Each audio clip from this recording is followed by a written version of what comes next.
चलो तो बेटा बात करते हैं आज हम लोग नेक्स्ट चैप्टर की, बायोटेक्नोलॉजी एंड इट्स एप्लीकेशन के बारे में। बहुत आसान सा चैप्टर है, आप लोगों ने बायोटेक्नोलॉजी पढ़ी थी, अब हम उसकी एप्लीकेशंस पढ़ रहे हैं। एप्लीकेशन का मतलब है कि जो अब तक आपने पढ़ा था ऐसे से पढ़ के नहीं छोड़ना है। देखा गया कि यार जो जो चीजें पढ़ी है उनको अप्लाई भी तो करना है, पता चले उनका कहाँ कहाँ यूज होता है। तो उसको हम लोग क्या बोलते हैं, बायोटेक्नोलॉजी की एप्लीकेशंस बोलते हैं ना। चलो तो बायोटेक्नोलॉजी की एप्लीकेशंस को हम लोग कहाँ कहाँ पर यूज करते हैं। देखो अगर हम इसकी एप्लीकेशंस की बात करें, अगर हम लोग एप्लीकेशंस की बात करें बायोटेक्नोलॉजी की, तो सबसे पहली एप्लीकेशन तो आप कहाँ यूज करोगे, एग्रीकल्चर में। कहाँ यूज करोगे, एग्रीकल्चर में यूज करोगे, है ना। सेकंड और कहां पे यूज करोगे बोलो, हाँ हाँ किसमें, मेडिसिन में, है ना, मेडिसिन में, मेडिसिन में, है ना, या मेडिसिन लिख देते हैं, मेडिसिन में। और कहां पे यूज करोगे, अरे जेनेटिक इंजीनियरिंग तो टेक्नोलॉजी है ना, उसका यूज कहां कर रहे हैं, हाँ बोलो, हाँ ट्रांसजेनिक एनिमल्स, है ना, ट्रांसजेनिक एनिमल्स। ठीक है, यहां पर ये 3 एप्लीकेशंस हैं। एक चीज एक देखो, ये सारे जो एप्लीकेशंस मैंने बताई ना, यही टॉपिक्स है, ये जो मैंने आपको बायोटेक्नोलॉजी की एप्लीकेशंस बताई, यही वो टॉपिक्स है जो आपको पढ़ने हैं। यहां पर सिर्फ एक टॉपिक यहां पे मिसिंग है, एथिकल इश्यूज, है ना। अब एथिकल इश्यूज जो वो एप्लीकेशन नहीं है, वो क्या है, वो कंडीशंस है। एथिकल इश्यूज कंडीशंस मतलब कि आप बायोटेक्नोलॉजी का कुछ भी यूज नहीं कर सकते। क्या पता पड़ा कि आपने एक इंसान के अंदर किसी कुत्ते की जीन डाल दी, है ना, इंसान भोग रहा है बेचारा, है ना, हाँ, तो कुछ लिमिटेशंस है। जैसे आप बायोटेक्नोलॉजी का इंसान के ऊपर ऐसे कोई भी एक्सपेरिमेंट नहीं कर सकते हो। ठीक है, तो वो कहां पे आते हैं, एथिकल इश्यूज में आते हैं, जो हमें रोक के रखता है साइंटिस्टों को और लोगों को, कि आप इस हद से पार नहीं जा सकते हो। हाँ मतलब इसके बाद चीजें इलीगल हो जाएंगी, है ना। तो वो कहां पे आता है, एथिकल इश्यूज में आता है। क्लियर है। चलो सबसे पहले हम बात कर रहे हैं किसके बारे में, एग्रीकल्चर के बारे में। अब एग्रीकल्चर के बारे में हमें क्या क्या पढ़ना है वो देखो, हम लोग किसके बारे में बात कर रहे हैं, बायोटेक्नोलॉजी के बारे में बात कर रहे हैं। तो हम उस टॉपिक को मैं यहां पे लिख रहा हूं। एग्रीकल्चर के अंदर आपको क्या क्या पढ़ना है, सबसे पहले तो एग्रीकल्चर के अंदर आपको पढ़ना है गोल्डन राइस। सबसे पहले क्या पढ़ना है, गोल्डन राइस, है ना। ठीक है, हाँ गोल्डन राइस, अभी इनको अच्छे से बताऊंगा, अभी बस इनके नाम लिख रहा हूं। सेकंड आपको क्या पढ़ना है, सेकंड बीटी कॉटन, ठीक है, बीटी कॉटन पढ़ना है। And the third one, third आप लोगों को क्या पढ़ना है, RNA, very good, RNA interference, ठीक है, आरएनए इंटरफेरेंस आप लोगों को पढ़ना है।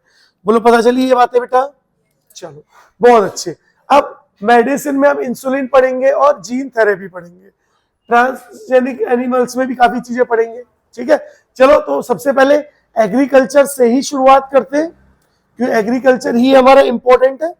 ठीक है, तो सबसे पहले आप लोग मुझे बताओ कि अगर हम लोग एग्रीकल्चर से स्टार्ट करें तो एग्रीकल्चर में हम बायोटेक्नोलॉजी का क्या क्या यूज कर सकते हैं, है ना, उसके बारे में बात करते हैं। देखो स्टार्ट कर रहा हूं एकदम बेसिक से स्टार्ट करते हैं।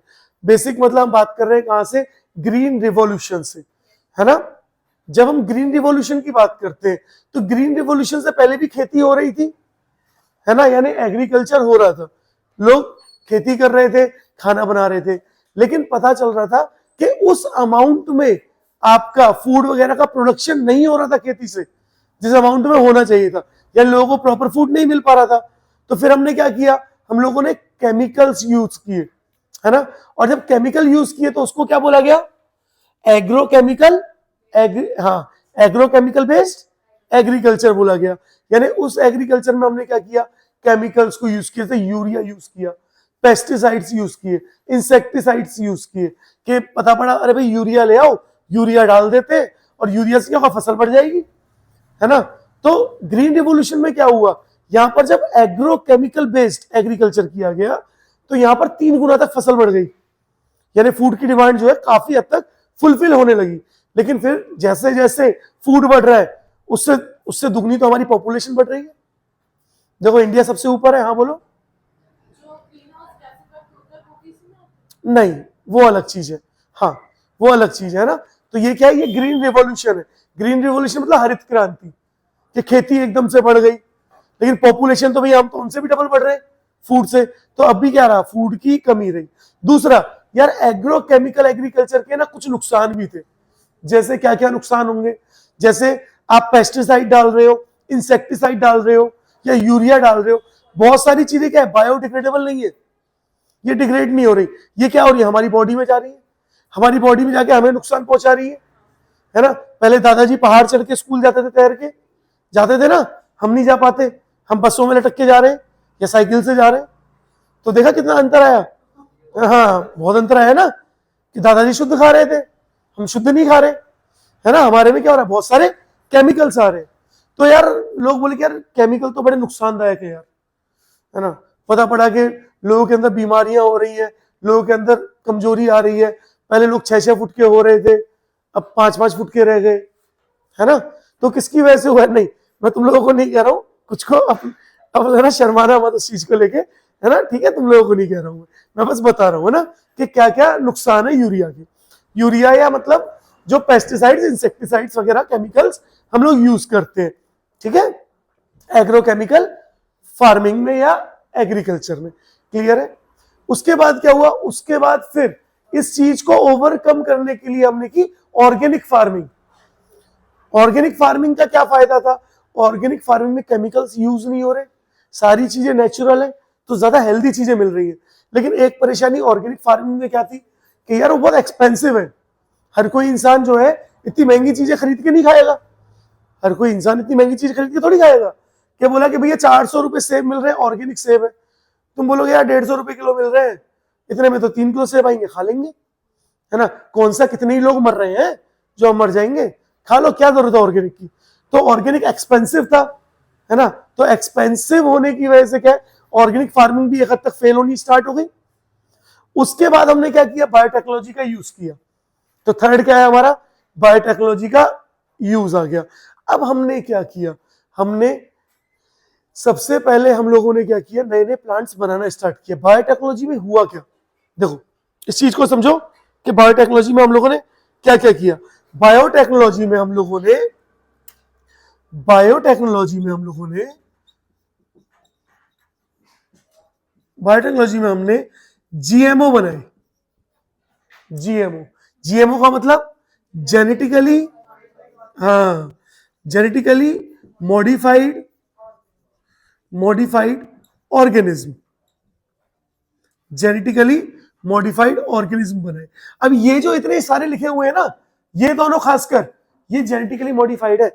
ये भी आरएनए इंटरफेरेंस जो प्रोसेस है ना, जो टोबैको प्लांट में होता है, वो भी किसका एग्जांपल होगा, जीएमओ का, जेनेटिकली मॉडिफाइड ऑर्गेनिज्म का एग्जांपल है। बोले ये बात क्लियर है। चलो यहीं पे कुछ टर्म्स आई, जैसे अगर हम बात करें टर्म्स के बारे में तो टिश्यू कल्चर की बात आई। क्या होता है टिश्यू कल्चर, अगर मैं बात करूं टिश्यू कल्चर के बारे में, तो टिश्यू कल्चर क्या है, टिश्यू कल्चर जो है, देखो मैं बताता हूं टिश्यू कल्चर क्या है। प्लांट आपने लिया, प्लांट के पास आपको पता है मेरिस्टेमेटिक सेल्स होती हैं, एपिकल मेरिस्टेम। जो प्लांट कोई भी छोटा सा प्लांट, कोई छोटा प्लांट है, जब वो ग्रो कर रहा है तो उसकी टिप पे जो सेल होती है वो मेरिस्टेमेटिक सेल्स होती हैं। और मेरिस्टेमेटिक सेल्स कौन सी होती हैं, जिनके पास पावर ऑफ रीजनरेशन होता है, जिनके पास क्या होता है, power of regeneration. Power of regeneration का मतलब क्या है, वो दोबारा से क्या हो सकती है, दोबारा से रीजनरेट हो सकती है। और इस पावर को क्या बोलते हैं, इस पावर को ही बोलते हैं बेटा टोटीपोटेंसी। क्या बोलते हैं, टोटीपोटेंसी। पूछा जाता है व्हाट इज टोटीपोटेंसी, है ना, तो आपको पता होना चाहिए। Power of regeneration is called totipotency. तो हमने क्या किया, टिश्यू कल्चर में एक प्लांट लिया। अब देखो जो टिप वाली सेल्स होती है ना, किसी प्लांट को कोई डिजीज है, सपोज दैट एक प्लांट है उसको डिजीज है, तो जो उसकी मेरिस्टेमेटिक सेल्स होंगी ना, उनको वो डिजीज कभी नहीं होगी, कभी उनको डिजीज नहीं होगी। क्यों? वो नई नई बनती जा रही है ना, वो वर्किंग सेल्स है, ग्रोइंग सेल्स है, तो ग्रोइंग सेल्स को डिजीज नहीं होती, तो उनको डिजीज नहीं है कोई भी मेरिस्टेमेटिक सेल्स को। तो आपने क्या किया, मेरिस्टेमेटिक सेल्स को कट किया, उसको अलग से एक लैब में ले गए, टेस्ट ट्यूब वगैरह यूज किया, एक स्टेराइल मीडियम प्रोवाइड किया, और आपने फिर से नया प्लांट ग्रो कर लिया। तो जिससे हम लोग क्या कर रहे हैं, नए प्लांट्स को ग्रो करते जा रहे हैं। पता चला? क्लियर हुआ कि क्या होता है आपका टोटीपोटेंसी और क्या होता है आपका टिश्यू कल्चर? क्लियर है टिश्यू कल्चर? अब देखो एक चीज और, अब ये जो प्रोसेस है टिश्यू कल्चर, इससे हमने क्या किया, मैनी प्लांट्स को क्या कर लिया, मैनी प्लांट्स को ग्रो कर लिया, है ना। टिश्यू कल्चर से बहुत सारे प्लांट को ग्रो कर लिया, और बहुत सारे प्लांट को ग्रो करने के प्रोसेस को हम लोग बोलते हैं माइक्रो प्रोपोगेशन। तो क्या है ये प्रोसेस, जो बहुत सारे प्लांट ग्रो हो उनको क्या बोलते हैं, माइक्रो प्रोपोगेशन, है ना, माइक्रो प्रोपोगेशन। जब टिश्यू कल्चर से टिश्यूज लेकर के आप एक टिश्यू से बहुत सारे प्लांट्स को जब आप ग्रो करते जा रहे हो, तो उसको हम लोग क्या बोलते हैं, माइक्रो प्रोपोगेशन। जैसे सपोज दैट ये एक प्लांट था आपके पास, ठीक है, ये एक प्लांट था आपके पास, कोई भी आप प्लांट मान लो, है ना, ये यहाँ पे प्लांट है। अब यहाँ पे मेरिस्टेमेटिक सेल्स थी, तो यहां से आपने टिश्यू को कट किया और उसको टिश्यू कल्चर किया, और टिश्यू कल्चर से बहुत सारे प्लांट्स ग्रो कर दिए, तो उसको क्या बोला गया, माइक्रो प्रोपोगेशन। सारे के सारे प्लांट एक जैसे होंगे, यानी उनके सारे करेक्टर क्या होंगे, एक जैसे होंगे, उनमें करेक्टर में कोई डिफरेंस नहीं होगा। और अगर माइक्रो प्रोपोगेशन में प्लांट्स के, देखो प्लांट्स के करेक्टर क्या है, अगर सेम है तो उसी को हम लोग बोलते हैं सोमा क्लोन्स। क्या बोलते हैं, सोमा क्लोन्स बोलते हैं। यानी ये क्या एक दूसरे क्लोन है ना, जिस देखा था शक्तिमान आता था, उसमें शक्तिमान का क्लोन बना दिया था डॉक्टर जयकाल ने, है ना। डॉली था भेड़, है ना, हाँ बकरी भेड़ जो थी, शिप जो थी, डॉली द शिप, उसका भी क्लोन बनाया गया था, डॉली मॉली, है ना, हाँ, तो उनका भी भेड़ का क्लोन बनाया था, ठीक है, पता चला। तो जो प्लांट एक जैसे होते हैं, सारी चीजें एक जैसी है, तो उसको क्या बोलते हैं हम लोग, क्लोन्स बोलते हैं। प्लांट्स में हम क्या बोल रहे हैं, सोमा क्लोन्स बोल रहे हैं। बोलो यहां तक क्लियर है, यहां तक किसी को कोई डाउट तो नहीं है? चलो अब एक टेक्नोलॉजी को और यूज करें बायोटेक्नोलॉजी के अंदर। हमने क्या किया, हम सोमेटिक हाइब्रिड्स की बात कर रहे हैं यहाँ पे। देखो मैं आपको ज्यादा राम कहानी नहीं लिखवा रहा, क्योंकि पढ़नी तो एट द एंड आपको एनसीईआरटी है। आप कितने भी नोट्स में आपको बनवा दूं, एट द एंड आपको पढ़नी तो एनसीईआरटी है। एनसीईआरटी की आपको लाइन टू लाइन रीड करनी है, ठीक है। अगर आपने एनसीईआरटी की लाइन टू लाइन रीड नहीं की, तो फिर ये समझोगे काम खराब है, क्यों नोट्स में हमेशा कहीं ना कहीं कुछ मिसिंग होगा, एनसीईआरटी में नहीं है। तो हम एक वन शॉट की तरह इसको खेल रहे हैं, एक ही शॉट में खेल डालेंगे इसको, है ना। तो चलो देखो हम किसकी बात कर रहे हैं, सोमेटिक हाइब्रिड्स के बारे में, है ना, कि सोमेटिक हाइब्रिड्स क्या है ना। तो क्या होते हैं सोमेटिक हाइब्रिड्स? देखो मैंने बोला इसी के अंदर अभी वो आएगा अपना, ये रहा गोल्डन राइस, है ना, इसी के अंदर कौन आएगा, गोल्डन राइस आएगा। अब देखो सोमेटिक हाइब्रिड्स होते क्या है वो समझो। पता पड़ा कि मेरे प्लांट है, मेरे पेड़ को एक प्रॉब्लम है, मेरे पास मानो कोई पेड़ है, जैसे मैंने बोल दिया आलू, मेरे पास आलू है। अब मेरा आलू का पेड़ जो स्टार्च तो अच्छा बना रहा है, उसका साइज भी अच्छा है, बड़ा साइज बन रहा है, स्टार्च की क्वालिटी भी अच्छी है, आलू मीठे नहीं है, मतलब आलू अच्छे हैं, स्टार्च और कंटेंट सब A1 क्वालिटी का है। लेकिन यार एक प्रॉब्लम है मेरे आलू के साथ। प्रॉब्लम ये है कि जैसे ही क्लाइमेट चेंज होता है ना, वो जो मेरा आलू का प्लांट है वो मर जाता है, और आलू जो है ना वो ग्रो नहीं कर पाते। मतलब पता पड़ा आलू थोड़ा सा ग्रो हुआ, और पता पड़ा गर्मी ज्यादा पड़ गई, वो प्लांट मर गया, आलू खराब हो गए। तो यार ऐसा क्या करूं कि मेरे वो आलू, देखो क्लाइमेट तो मैं चेंज नहीं कर सकता, कि पता पड़ा भगवान बन गया, चल बादल तू आ जा, बारिश अब तू आ जा, धूप तू कम हो जा, सूरज चल उधर मुड़ जा, पाकिस्तान चले जा, है ना। ऐसे तो कर नहीं सकता मैं, है ना। लेकिन मैं एक काम तो कर सकता हूं कि यार मेरा आलू को जो नुकसान पहुंच रहा है सूखा पड़ने की वजह से या टेम्परेचर की वजह से, है ना, उसको तो रोक सकता हूं। तो उसको रोकने के लिए मैंने क्या किया, मैंने देखा यार एक तो ये मेरा आलू का प्लांट था, ठीक है ना, देखो ये आलू का प्लांट है, ये छोटा सा आलू लगा हुआ है, दिख रहा है, ये आलू का प्लांट है। यहीं पे मेरा एक प्लांट और लगा हुआ है ना, जो बहुत बढ़िया ग्रो कर रहा है। देखो ये प्लांट है, ये इस पे ये देखो, ये लाल लाल क्या होते हैं, गोल गोल, टमाटर है ना, हाँ क्या है, टमाटर। तो लाल लाल क्या है, टमाटर, दिख रहे हैं, इसने लाल बनाया ताकि आप पहचान जाओ। तो लाल कौन है, टमाटर। अब मैंने देखा यार उस गर्मी में मेरा टमाटर नहीं मर रहा, खूब फल फूल रहा है मस्त, है ना, लेकिन आलू बेचारा मर जा रहा है। तो मैंने क्या किया, टमाटर से एक जीन ले ली, है ना, टमाटर के पास एक ऐसी जीन थी जिस जीन की वजह से टमाटर ग्रो कर रहा था, अच्छा ग्रो कर रहा था। या मैं बोल सकता हूं कि मैंने क्या किया, एक सेल ली टमाटर की, देखो यहां ले लूं, एक सेल ली टमाटर की और सेल की हटाई सेल वॉल, सेल की क्या हटा दी, सेल वॉल। सेल वॉल हटाते ही अब सेल मेम्ब्रेन बची और पूरी सेल बच गई, है ना। देखो ध्यान से, ये सेल है, ऐसे बताता हूं ताकि आप ज्यादा अच्छे समझ जाओ। ये आपकी टमाटर की सेल है और इस सेल को हम लोग बोल रहे हैं, इसमें सेल मेम्ब्रेन आपको दिख रही है बच्चों, अरे बोलो भाई, हाँ। अब अगर अभी तो ये सेल है, लेकिन अगर मैंने सेल वॉल हटा दी तो अब ये हो गया प्रोटोप्लास्ट, क्या हो गया, हाँ ये हो गया प्रोटोप्लास्ट। तो लाल वाला टमाटर का प्रोटोप्लास्ट है ना, और ये ब्लू वाला जो है मेरा, ये आलू का प्रोटोप्लास्ट है ना, आलू का प्रोटोप्लास्ट। और मैंने क्या किया, इन दोनों प्रोटोप्लास्ट को आपस में फ्यूज करा दिया, दोनों प्रोटोप्लास्ट को आपस में क्या किया, फ्यूज करा दिया, है ना, आपस में मिक्स करा दिया, जिसकी वजह से एक नई सेल का फॉर्मेशन हो गया, है ना। और अब इस सेल से मैंने क्या किया, फिर से प्लांट को क्या किया, ग्रो किया।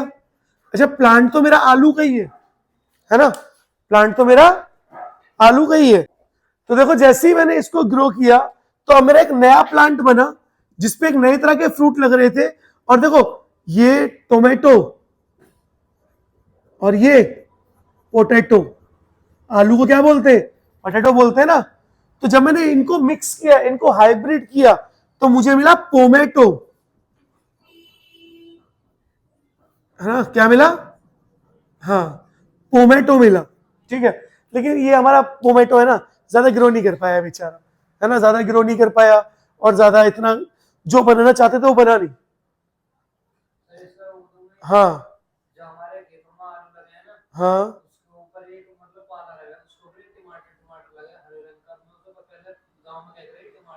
हाँ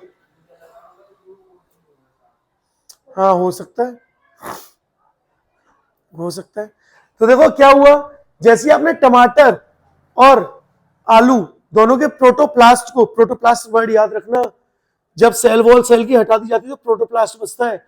जब दोनों के प्रोटोप्लास्ट को कंबाइन किया ना तो एक नया टिश्यू बना, एक नया प्लांट बना जिसको ग्रो किया और उसका नाम रखा पोमेटो। लेकिन पोमेटो अपनी कंडीशनों पे खरा नहीं उतरा, जैसा आपने सोचा था वैसा नहीं हो पाया, तो फिर इसको मार्केट में लॉन्च नहीं किया, बोला हटाओ बेकार चीज बन गई। हर चीज अच्छी थोड़ी बनती है ना। जैसे देखो ये वही वाला प्रोसेस हो गया जैसे हम लोग उसमें कर रहे थे, हॉर्स और हिनी, और हिनी बन रहा था और म्यूल बन रहा था, उस तरह पोमेटो बन गया है, समझ आ रहा है। तो ये जो प्रोसेस इसको क्या बोलते हैं, इनको बोलते हैं, ये जो चीजें बन रही है, पोमेटो जो है क्या है, पोमेटो एक सोमेटिक हाइब्रिड है ना, ठीक है, बता पड़ा, पोमेटो क्या है, सोमेटिक हाइब्रिड है। तो एक टेक्नोलॉजी ये भी यूज की गई।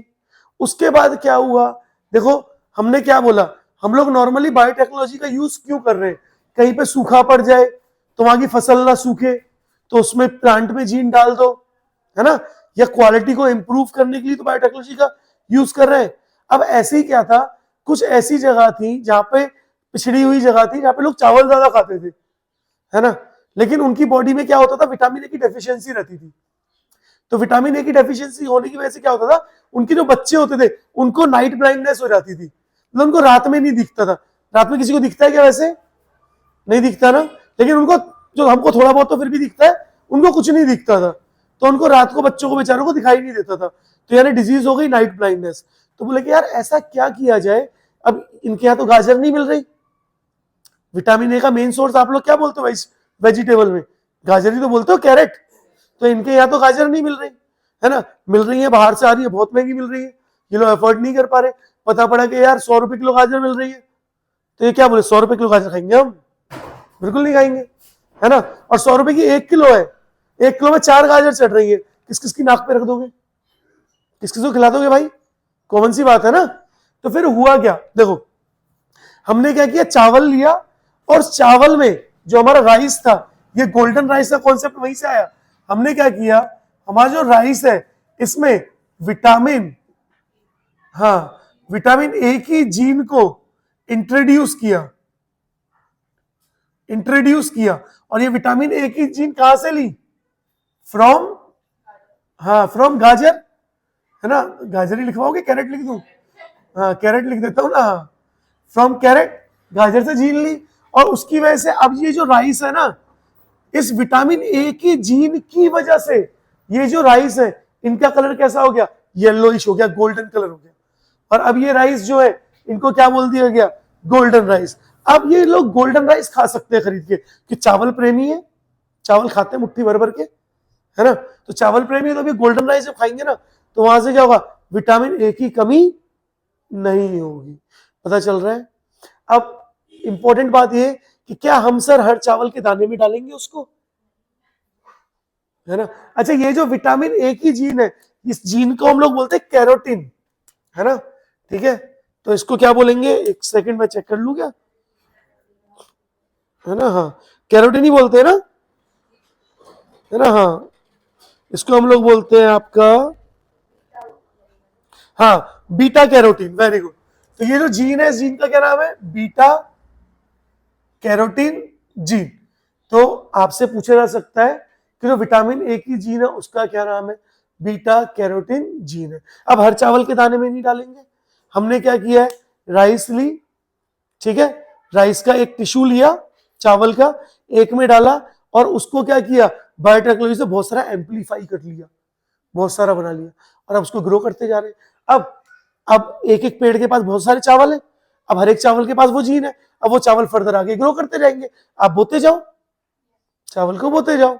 पता चला। तो देखो गोल्डन राइस पता चला क्या था, ठीक है। बायोटेक्नोलॉजी से हमने क्या बनाया, गोल्डन राइस। किस लिए यूज होता है, विटामिन ए की डेफिशिएंसी की वजह से यूज हो रहा है, कि विटामिन ए की डेफिशिएंसी ना हो, इसलिए हम क्या खा रहे हैं, गोल्डन राइस। क्योंकि विटामिन ए की डेफिशिएंसी से क्या होता है, नाइट ब्लाइंडनेस हो रही है। बोलो क्लियर है, चलो शाबाश। कौन सी जीन यूज हो रही है, बीटा कैरोटीन जीन यूज हो रही है, क्लियर है। अरे बोलो, चलो आगे बढ़े, आ जाए बीटी कॉटन पर। क्या बोलता है बीटी कॉटन, देखो सबसे पहले इसको मिटा दूं क्या, इसकी क्या जरूरत है ना, तो इसको मिटा देते हैं। देखो हाँ, क्या चीज, लेक्चर आज डाल दूंगा शाम को, है ना। हाँ ज्यादा टाइम लगेगा, आज अपलोड कर दूंगा। वैसे ये जो टर्म्स है ना, आप इन टर्म्स को चाहो तो अपनी कॉपी में अलग से लिख सकते हो, जो टर्म्स मैंने बताई। बाकी वैसे सारी चीजें एनसीईआरटी में आपकी है ना, आपको मिल जाएंगी। चलो देखो बेटा, अब बात कर रहे हैं किसके बारे में, बीटी कॉटन के बारे में बात कर रहे हैं अपन लोग, है ना। तो अब बात कर रहे हैं किसके बारे में, बीटी कॉटन। देखना एक मार्कर और था क्या, ये रहा, मिल गया। तो अब अपन लोग बात कर रहे हैं किसके बारे में, यहां बात करते हैं बेटा, बीटी कॉटन के बारे में बात कर रहे हैं ना। हाँ तो देखो बात कर रहे हैं किसके बारे में, बीटी कॉटन के बारे में, ठीक है। सबसे पहले एक बात समझो कि बीटी कॉटन जो है, इसके लिए हम, बीटी क्या है, तो बीटी का फुल फॉर्म क्या था, हाँ तो बीटी का फुल फॉर्म क्या है, बीटी का फुल फॉर्म वैसे टी स्मॉल है ना, बीटी स्मॉल है, तो इसका है बैसिलस,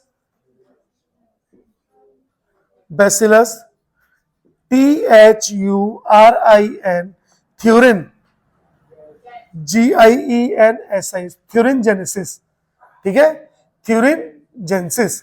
तो बीटी का मतलब क्या है, बैसिलस थ्यूरिन जेनेसिस। बैसिलस थ्यूरिन जेनेसिस क्या है, एक तरह का, बोलो, बैक्टीरिया, ऑब्वियस सी बात है। अगर मैं आपसे बोलूं कि कौन से शेप का बैक्टीरिया है, कोमा शेप, रॉड शेप, कौन सा शेप, हाँ bacillus, bacillus, rod shape, bacillus bacteria rod shape होते हैं, है ना। हाँ, तो ये कैसा है, रॉड शेप बैक्टीरिया, ये बात तो क्लियर हो गई।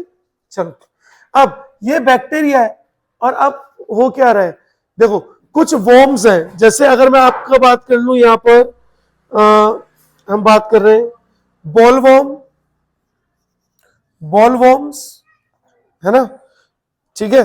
तो बॉल वॉर्म्स क्या करते हैं, बॉल वॉर्म्स जो है ये कॉटन प्लांट को क्या करते हैं, ईट करते हैं, या इन्फेक्ट कर देते हैं, है ना। वैसे ईट ही करते हैं, खा जाते हैं, है ना। तो कॉटन प्लांट जो है उसकी लीफ वगैरह को खा जाते हैं, जिसकी वजह से प्लांट की ग्रोथ क्या हो जाती है, खराब हो जाती है। कॉटन की ग्रोथ क्या हो जाती है, खराब हो जाती है। किसकी वजह से होती है, बॉल वॉर्म की वजह से। पता चला। अब साइंटिस्टों ने क्या देखा कि जो बॉल वॉर्म था ना, ये बैक्टीरियाओं को खाता है, लेकिन ये बैसिलस थ्यूरिनजेनेसिस बैक्टीरिया को नहीं खाता कभी भी। साइंटिस्ट ने बोला यार सारे बैक्टीरिया खाता है, इसको क्यों नहीं खाता, है ना। तो पता पड़ा यार ये बैक्टीरिया जो है ना, ये तो क्या कर रहा है, एक टॉक्सिक मटेरियल को रिलीज कर रहा है, प्रोड्यूस कर रहा है ना। तो देखा क्या देखा गया, जैसे हम बीटी, अब बीटी लिख रहा हूं, बैसिलस थ्यूरिनजेनेसिस को बीटी लिख रहा हूं। बीटी जो है ये प्रोड्यूस करता है प्रोटॉक्सिन। क्या प्रोड्यूस करता है, प्रोटॉक्सिन। प्रोटॉक्सिन जो है ये इनएक्टिव फॉर्म होती है, इनएक्टिव फॉर्म होती है किसकी, टॉक्सिन की इनएक्टिव फॉर्म है। अब जैसे ही जो प्रोटॉक्सिन है ये एंटर करता है इन बैक्टीरिया, बैक्टीरिया की बॉडी में, जैसे ही आपका प्रोटॉक्सिन जो है वो एंटर करेगा बैक्टीरिया की बॉडी में, बैक्टीरिया की, हाँ सॉरी, बैक्टीरिया की बॉडी में क्यों करेगा, बैक्टीरिया के अंदर तो पहले से बॉल वॉर्म्स की बॉडी में एंटर करेगा। तो जैसे बॉल वॉर्म्स की बॉडी में एंटर करेगा तो क्या करेगा, उसके गट में चले जाएगा। नॉर्मली हम बात कर रहे हैं किसकी, मिड गट की बात कर रहे हैं, उसके मिड गट में चला जाएगा। और मिड गट जो है उसका पीएच कैसा है, एल्कलाइन, ठीक है, बेसिक यानी एल्कलाइन पीएच है मिड गट का। अब ये जो प्रोटॉक्सिन है ना, प्रोटॉक्सिन, ये एक्टिवेट हो जाता है, activate in midgut of bollworm, due to alkaline, हाँ, एल्कलाइन मीडियम की वजह से। तो ये क्या हो जाता है, प्रोटॉक्सिन एक्टिवेट हो जाता है मिड गट में बॉल वॉर्म की, है ना, एल्कलाइन पीएच की वजह से। अब इसके एक्टिव होने की वजह से क्या होता है, जो मिडगट की जो लेयर है, एपिथेलियल लेयर, है ना, तो यहां जो मिडगट की जो लेयर्स है, यानी कौन सी लेयर होती है, एपिथेलियम, एपिथेलियम सेल्स बोल दो। एपिथेलियम सेल जो है वो स्वेल अप हो जाती है, एंड पोरस हो जाती है।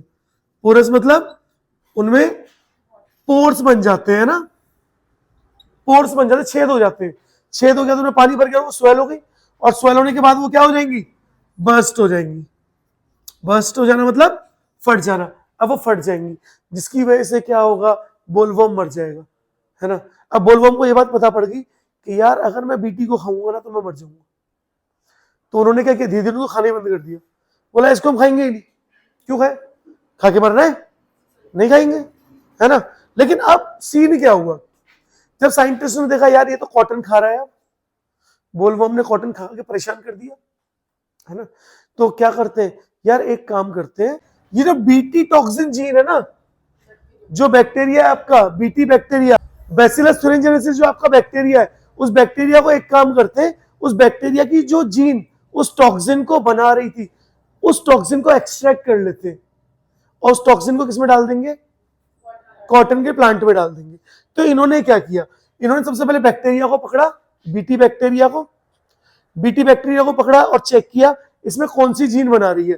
तो इसमें देखा गया कि cry first AC and cry second AB, ये दो जीन है, ठीक है। देखो सब स्मॉल में है ना, हाँ। अच्छा अगर ऐसे लिखता मैं CRY, सी कैपिटल होता है, तो क्राई जो है, अब ये प्रोटीन है, कंफ्यूज मत होना, कैपिटल सी अगर लिखा है तो प्रोटीन होता है, यानी प्रोटीन वो टॉक्सिक प्रोटीन है ना। हाँ हाँ, A B, A capital B small है ना। हाँ, ये कैपिटल क्राई का कैपिटल सी का मतलब वो प्रोटीन की बात हो रही है, और अगर सब स्मॉल है तो किसकी बात हो रही है, जीन की बात कर रही है। तो cry first A C and cry first A B जो है ये किसको अफेक्ट करेंगे, बॉल वॉर्म्स को अफेक्ट करेंगे। बोलो पता पड़ा, क्लियर है। यहीं पे इन्होंने एक जीन और देखी है ना, ऐसे ही जैसे कॉटन में दिक्कत हो रही है, सेम यही दिक्कत किसमें हो रही थी, कॉर्न्स में हो रही थी। कॉर्न मतलब मक्का है ना, मक्का है ना, तो मक्के वाले प्लांटों में भी ये दिक्कत हो रही थी है ना। हाँ, राइस नहीं होता, क्या लिख रहा है, हाँ बेटा सुनो सुनो सुनो, उसको भी करेंगे ना, अभी देखते हैं, एक मिनट। अभी हम किसकी बात कर रहे हैं, अभी हम लोग कॉर्न की बात कर रहे हैं पहले, है ना। तो कॉर्न के प्लांट में दिक्कत हो रही थी, तो उसके लिए इन्होंने जो कॉर्न प्लांट है, देखो जो कॉर्न का प्लांट है उसको कौन इन्फेक्ट कर रहा था, उसको खा रहा था कॉर्न बोरर है ना। हाँ, कॉर्न बोरर खा रहा था उसको, तो ये भी क्या है, ये भी कीड़ा है ना। कॉर्न बोरर भी क्या है, कीड़ा है ना। इसके लिए जो जीन निकाली गई बीटी बैक्टीरिया में से, यानी बैसिलस thuringiensis में से जो जीन निकाली गई, वो निकाली गई कौन सी, क्राई1 ए बी है ना। तो सबसे पहले तो ये जीन याद रखना है ना, कि क्राई1 ए सी और क्राई2 ए बी किसके लिए, बॉलवॉर्म के लिए, पता चला। और क्राई1 ए बी किसके लिए, कॉर्न बोरर के लिए, पता चला। अब देखो हुआ क्या, अब इनको यूज कैसे करेंगे वो सुनो, कि बायोटेक्नोलॉजी में यूज कैसे किया गया। आपका एक कॉटन प्लांट लिया, उसका एक टिश्यू लिया या सेल ली, तो हम टिश्यू या फिर ऐसे लिखे टिश्यू या फिर सेल ली उसकी, और उसकी सेल में जीन को इंजेक्ट किया गया। आपने बोल दिया सर हम तो क्राई फर्स्ट एसी जीन को इंसर्ट कर रहे हैं, तो क्राई फर्स्ट एसी जब उसके अंदर गई, इस टिश्यू के अंदर जब क्राई फर्स्ट एसी गई, तो अब ये जो सेल है ये क्या हो गई, आपकी बॉलवॉर्म रेजिस्टेंट हो गई है ना, बॉलवॉर्म रेजिस्टेंस हो गई। और अब ये जो सेल या टिश्यू है, अब इसको ग्रो किया गया, और इस सेल या टिश्यू को ग्रो करा करके बहुत सारे कॉटन के प्लांट बना दिए गए। अब वो कॉटन के प्लांट आगे जाकर अपने आप नए प्लांट बना लेंगे, क्योंकि वो तो भगवान ने उनको सेक्सुअल रिप्रोडक्शन और सेक्सुअल रिप्रोडक्शन के मेथड दिए हुए हैं ना, वो अपना प्लांट अपना देखे। हमें तो क्या करना था, इनिशिएशन देना था, तो हमने एक बार बस बना दिया बॉलवॉर्म रेजिस्टेंट कॉटन प्लांट, बना दिए बहुत सारे और उसको ग्रो कर दिया।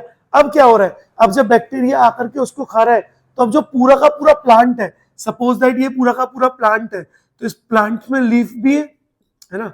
यहाँ देखो, यहाँ पे ये कॉटन लगा हुआ है ना, ये कॉटन लगा हुआ है, समझ लो यहाँ पे कॉटन है ना। कॉटन प्लांट देखे किसी ने, हाँ वेरी गुड, मैंने भी देखे है ना। हाँ, तो कॉटन प्लांट जो होते हैं ज्यादातर गुजरात साइड बहुत होते हैं, काली मिट्टी में बहुत ज्यादा होते हैं ना। हाँ, ब्लैक सॉइल, हाँ चलो, तो होगा क्या, अब देखो जो बॉलवॉर्म है, कोई बात नहीं, देखो अब देखो बच्चों, जो बॉलवॉर्म है आपका, जब वो आएगा इस प्लांट के पास, जैसे ये रहा है ना, ये बॉलवॉर्म, ये कीड़ा सा, अब जब ये आएगा और ये आकर के इसको खाने की कोशिश करेगा, तो जैसे इसको थोड़ा सा खाएगा ना, ये मर जाएगा। अब जब ये आपस में देखेंगे कि यार ये खा के मर गया, मैं भी खा के मर गया, अगला भी खा के मर गया, तो फिर धीरे धीरे क्या करते हैं, अब धीरे धीरे कॉटन को खानी बंद कर दिया।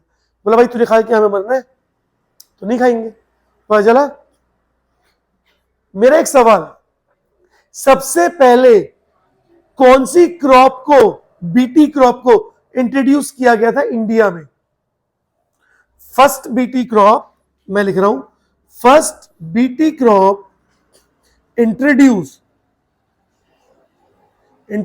इन इंडिया, है ना। और बीटी कॉटन नहीं है भैया, बीटी कॉटन नहीं है, तो आंसर इज बीटी, हाँ बीटी ब्रिंजल, ब्रिंजल बैंगन, ब्रिंजल मतलब बैंगन होता है ना।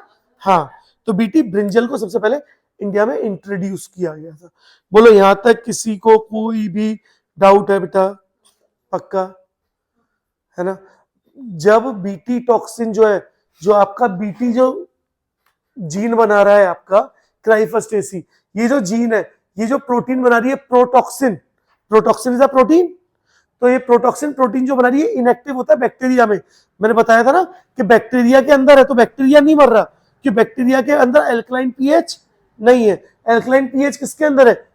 बोलवॉर्म के गट में है ना? तो उसके गट में एल्कलाइन पीएच की वजह से ये एक्टिव होता है। लोग बोलते हैं ना, अच्छा फिर बैक्टीरिया क्यों नहीं मर रहा अपने प्रोटॉक्सिन से? क्योंकि वो इनएक्टिव फॉर्म में था। वो एक्टिव ही कहां जाकर के हो रहा है? बोलवॉर्म की बॉडी में जाके हो रहा है। बोलो यहां तक सबको क्लियर है? किसी को कोई भी डाउट है? नहीं है? कर लोगे? चलो आगे बढ़े। नेक्स्ट क्या बचा? RNA interference. मैं सारी एनसीईआरटी कवर कर रहा हूं, सारी चीजें एनसीईआरटी की लाइन टू लाइन आपको बता रहा हूं, है ना? तो ये एक तरह का वन शॉट टाइप का ही है, ठीक है? चलो आगे बढ़े। चलो देखो आगे बढ़ते हैं बेटा जरा। चलो देखो बेटा, आज बात कर रहे हैं हम लोग किसके बारे में? आरएनए इंटरफेरेंस के बारे में, है ना? आरएनए इंटरफेरेंस क्या होता है? देखो नाम ही बता रहा है, आरएनए इंटरफेरेंस, यानी आरएनए के साथ क्या किया जा रहा है? इंटरफेयर किया जा रहा है ना? उसी को क्या बोला गया? RNA interference. अब सबसे पहले एक बात समझो कि आरएनए इंटरफेरेंस है क्या। आरएनए इंटरफेरेंस एक नेचुरल मेथड है, एक नेचुरल डिफेंस मेथड है जो हर यूकैरियोट सेल में प्रेजेंट होता है ना? तो RNA interference is a natural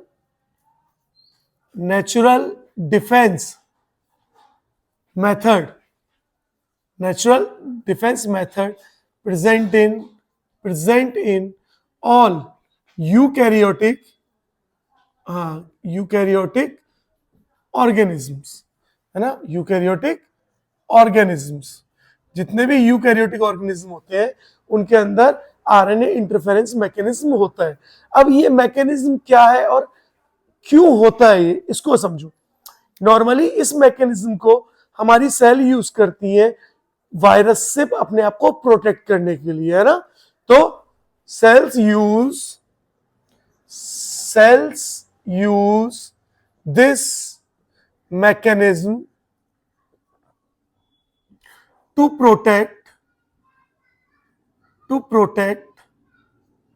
from viral infections, है ना? तो क्या करते हैं? तो क्या करता है बेटा? ये हमारी सेल जो है इस मैकेनिज्म को यूज करती है वायरल इन्फेक्शन से अपने आप को प्रोटेक्ट करने के लिए। ये क्या है? आरएनए इंटरफेरेंस है, नेचुरल मेथड है, ठीक है? अब इसको साइंटिस्टों ने डिस्कवर किया, जब देखा कि अरे ये मैकेनिज्म हो रहा है, तो साइंटिस्टों ने क्या सोचा? साइंटिस्ट सोचा कि अरे यार हम भी तो इन मैकेनिज्म को यूज कर सकते हैं अपनी बायोटेक्नोलॉजी में। तो उसको यूज करने के लिए साइंटिस्ट ने सबसे पहले क्या देखा? साइंटिस्ट ने कहा टोबैको प्लांट था एक, है ना? तो अपन एक प्लांट बना लेते हैं। देखो यहां पर एक प्लांट है, ये टोबैको प्लांट है, ठीक है? ये टोबैको प्लांट है ना? और यहाँ पर ये देखो इसकी रूट्स है, प्लांट है तो प्लांट की रूट्स भी होंगी, है ना? अब इन रूट के पास एक निमेटोड आता है। निमेटोड्स क्या होते हैं? Nematodes are roundworms. Nematode क्या होते हैं? राउंड वॉर्म्स होते हैं ना? आगे जाके आप पढ़ोगे, जब हम लोग एनिमल किंगडम पढ़ेंगे ना, तो वहां पे हम लोग round worm, flat worm, aschelminthes, इन सब में पढ़ेंगे, है ना? ठीक है? तो हम किसकी बात कर रहे हैं यहाँ पर? यहाँ देखो ये आया आपका एक निमेटोड, है ना? ये एक निमेटोड है, ऐसे लिख देते हैं, ये आपका निमेटोड है ना? ये निमेटोड है। इस निमेटोड का क्या नाम है? मेलिडोगाइना इनकॉग्निशिया, है ना? तो इसका नाम क्या है? इसका नाम है, हम लोग स्पेलिंग सही लिखते हैं जरा, MELOIDOGY,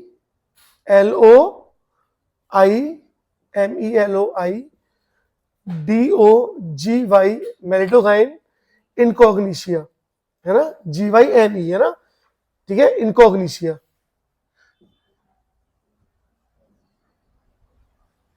इनकॉग्निशिया ना, NITIA, है ना? आई स्मॉल बनाते हैं, ठीक है? तो मेलिडोगाइन इनकॉग्निशिया इस निमेटोड का नाम। क्लियर है? अब देखो इस बात को समझो, इस ये निमेटोड क्या करता है, ये निमेटोड टोबैको प्लांट के पास आता है और उसकी रूट्स में चले जाता है और रूट्स में जाके क्या करता है, रूट नोट्स बनाता है ना, क्या बना रहा है, रूट नोट्स, है ना, रूट नोट का फॉर्मेशन करता है। ये जो रूट नोट को कई बार है ना हम लोग वो भी बोलते हैं, क्या बोलते हैं, क्या बोलते हैं, रूट गॉल्स, है ना। तो कई बार एग्जाम को रूट गॉल्स करके भी बोल देगा, तो रूट नोट या रूट गॉल्स बनाता है।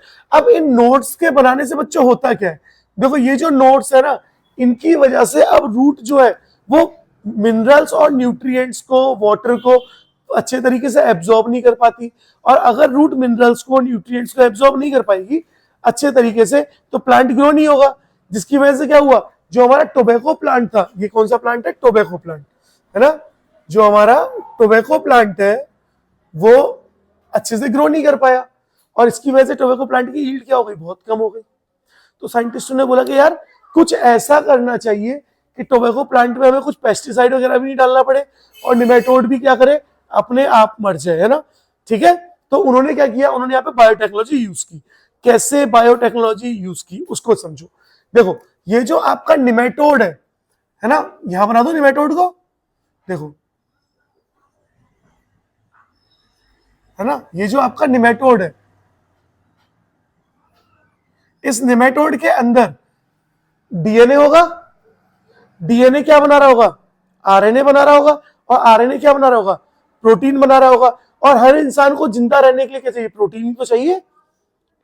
क्यों हमारी सेल्स प्रोटीन का फॉर्मेशन कर रही है, एंजाइम्स क्या है, प्रोटीन ही तो होते हैं। तो हमारी सेल्स क्या कर रही है, हमारा डीएनए क्या कर रहा है, प्रोटीन्स बना रहा है, एंजाइम्स बना रहा है ना, ताकि हम लोग जिंदा रह सके। तो यार वो मैकेनिज्म तो इसके अंदर भी चल रहा होगा, यानी इसके अंदर भी सेंट्रल डॉगमा चल रहा होगा। क्या चल रहा होगा, सेंट्रल डॉगमा रन कर रहा होगा। और सेंट्रल डॉगमा में होता क्या है बच्चों, डीएनए था, है ना, ये डीएनए डबल स्ट्रैंड, डीएनए से क्या बनता है, आरएनए बनता है ना। आरएनए हम लोग नॉर्मली किसकी बात कर रहे हैं, एमआरएनए की बात कर रहे हैं। देखो एमआरएनए बना, डीएनए से एमआरएनए के बनने को प्रोसेस को क्या बोलते थे, ट्रांसक्रिप्शन। तो यहाँ पे क्या हो रहा है, ट्रांसक्रिप्शन हो रहा है ना। और अब एमआरएनए क्या बनाएगा, प्रोटीन को बनाएगा, है ना। तो ये प्रोटीन्स है, ये देखो ये प्रोटीन्स, तो एमआरएनए प्रोटीन बनाया, और एमआरएनए से प्रोटीन के बनने को क्या बोलते हैं, ट्रांसलेशन, है ना, ट्रांसलेशन। अब साइंटिस्टों ने क्या किया, साइंटिस्टों ने बोला कि यार अगर मैं इस ट्रांसलेशन के प्रोसेस को ही बंद कर दूं, इस ट्रांसलेशन के प्रोसेस को ही बंद कर दूं, तो एमआरएनए तो बना लेकिन ट्रांसलेशन नहीं हुआ। अगर ट्रांसलेशन नहीं होगा तो क्या प्रोटीन का फॉर्मेशन होगा, नहीं होगा। अगर प्रोटीन का फॉर्मेशन नहीं हुआ यानी निमेटोड के अंदर एंजाइम नहीं बने, है ना। देखो ये निमेटोड है ना, ये ऐसे निमेटोड के अंदर एंजाइम्स नहीं बने, प्रोटीन्स नहीं बना, ये निमेटोड के पैर है ना, निमेटोड ऐसे तो मूव करेगा। ठीक है, तो क्या हुआ, ट्रांसलेशन जब नहीं हुआ तो प्रोटीन का फॉर्मेशन नहीं हुआ। तो सबसे पहला क्वेश्चन तो ये आता है, आरएनए इंटरफेरेंस जब भी हम लोग कराते हैं तो वहां पे कौन से प्रोसेस स्टॉप होता है, तो स्टॉप कौन सा प्रोसेस होता है, ट्रांसलेशन स्टॉप होता है। दैट मींस हम लोग प्रोटीन सिंथेसिस को क्या कर देते हैं, रोक देते हैं। अब प्रोटीन नहीं मिला, एंजाइम नहीं मिले, तो निमेटोड क्या हो जाएगा, मर जाएगा। यानी आपने अगर इसको यहाँ पे ट्रांसलेशन को स्टॉप कर दिया तो क्या होगा, जो आपका निमेटोड है वो क्या हो जाएगा, निमेटोड डाई हो जाएगा, यानी मर जाएगा। तो देखो निमेटोड मर गया, ऐसे बना दे, ऐसे बना देते हैं। देखो ये निमेटोड है ना, ये इसकी आंख थी, यहाँ पे ये आ गए, और ये इसके छोटे छोटे छोटे छोटे देखो पैर आ गए ना, मर गया ना, ऐसे मर गया ना, ऐसे गिर गया ना मर के, है ना। तो निमेटोड बेचारा मर गया, उल्टा पड़ा हुआ है ना। तो ये सब किसकी वजह से हुआ, ट्रांसलेशन को स्टॉप करने के लिए। अब ट्रांसलेशन को स्टॉप करने के लिए हमें क्या चाहिए, डबल स्ट्रैंड आरएनए चाहिए। क्या चाहिए, डबल स्ट्रैंड आरएनए, है ना। सो हम क्या लिख सकते हैं, टू स्टॉप ट्रांसलेशन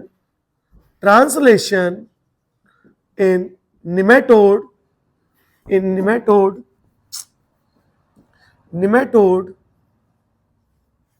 we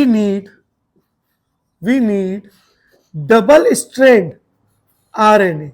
हमको किसकी नीड है, डीएसआरएनए। डीएसआरएनए मतलब डबल स्ट्रैंड आरएनए की नीड है ना, किसकी नीड है, डबल स्ट्रैंड आरएनए की। अब डबल स्ट्रैंड आरएनए के सोर्स क्या है, source of double strand RNA, double strand के सोर्स क्या है आरएनए के, बोलो, ट्रांसपोजोन्स, ट्रांसपोजोन्स, ट्रांसपोजोन्स किसके सोर्स है, डबल स्ट्रैंड आरएनए के सोर्स है, लिखा है ना एनसीईआरटी में, दिख रहा है, और क्या लिखा है, हाँ ट्रांसपोजोन्स, उससे पहले क्या लिखा है बोलो, हाँ देखो, ट्रांसपोजोन तो आपका मोबाइल जेनेटिक, जेनेटिक एलिमेंट है, ट्रांसपोजोन मोबाइल जेनेटिक एलिमेंट मतलब ये मूव कर सकते हैं, ट्रांसफर हो सकते हैं।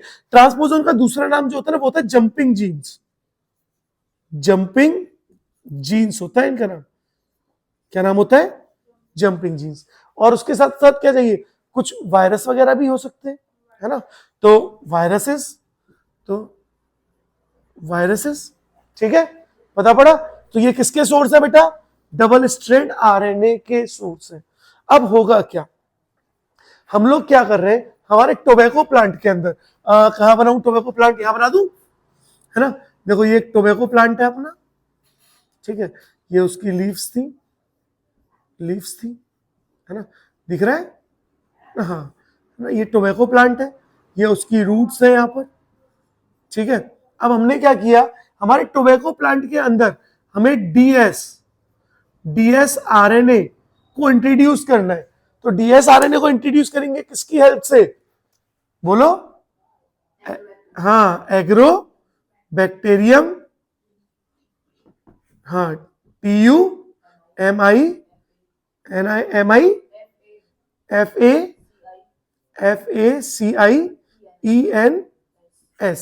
एग्रोबैक्टीरियम ट्यूमनिफेसेंस, है ना, और इसी को हम लोग क्या बोलते हैं, TI प्लाज्मिड भी बोलते हैं, इसी को क्या बोलते हैं, TI प्लाज्मिड। तो अगर आपको TI प्लाज्मिड मिल जाए तो भी कंफ्यूज मत होना, है ना। तो एग्रोबैक्टीरियम ट्यूमनिफेसेंट जो है ये हमारा एक बैक्टीरिया है जिसके प्लाज्मिड को हम कट करते हैं, उसमें डबल स्ट्रैंड वाला, अब सुनो, सबसे पहले हम क्या कर रहे हैं, डबल स्ट्रैंड आरएनए को बना रहे हैं डीएनए से, डीएनए की जीन से, और अब उस डबल स्ट्रैंड आरएनए को इस बैक्टीरिया के अंदर रखकर कहां भेज दे रहे, प्लांट के अंदर भेज दे रहे। अब देखो ये जो बैक्टीरिया था, कहां बनाऊं, ये वाला मिटा दूं क्या, इस साइड का मिटा दूं, चलो। अब देखो क्या होगा, ये जो हमारा बैक्टीरिया है, देखो बेटा, ये जो हमारा बैक्टीरिया है,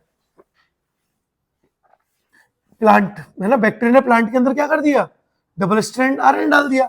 अब डबल स्ट्रैंड आरएनए देखो नॉर्मली ऐसे घूम रहा है, अपना प्लांट के अंदर बैठा हुआ है double strand RNA, this is DS RNA, है ना। अब होगा क्या, जैसे ही मेलिडोकाइन आएगा, है ना, कहा गया, मेलिडोकाइन इनकॉग्निशी आया, तो ये निमेटोड आया, तो ये क्या करेगा, ये अपने उसको ईट करना स्टार्ट करेगा।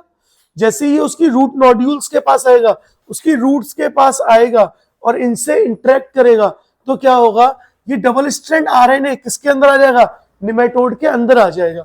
देखो निमेटोड के अंदर आ गया डबल स्ट्रैंड आरएनए, दिख रहा है, किसके अंदर आया, निमेटोड के अंदर। अब निमेटोड के अंदर क्या बन रहा था, एमआरएनए बन रहा था, देखो निमेटोड के अंदर। अब ये सारा प्रोसेस किसके अंदर हो रहा है, ये सारा प्रोसेस हम लोग निमेटोड के अंदर करा रहे हैं, किसके अंदर करा रहे हैं, निमेटोड के अंदर। अब होगा क्या, सबसे पहले ये निमेटोड का mRNA, this is the mRNA of nematode. अब जो एमआरएनए ये प्रोटीन बनाए, प्रोटीन बनाने से पहले क्या होता है ना, ये डबल स्ट्रैंड आरएनए ये आके इससे बाइंड हो जाता है, डबल स्ट्रैंड आरएनए जो है ये आके इससे बाइंड होता है, लेकिन ऐसे इतना इजी नहीं है आके बाइंड होना।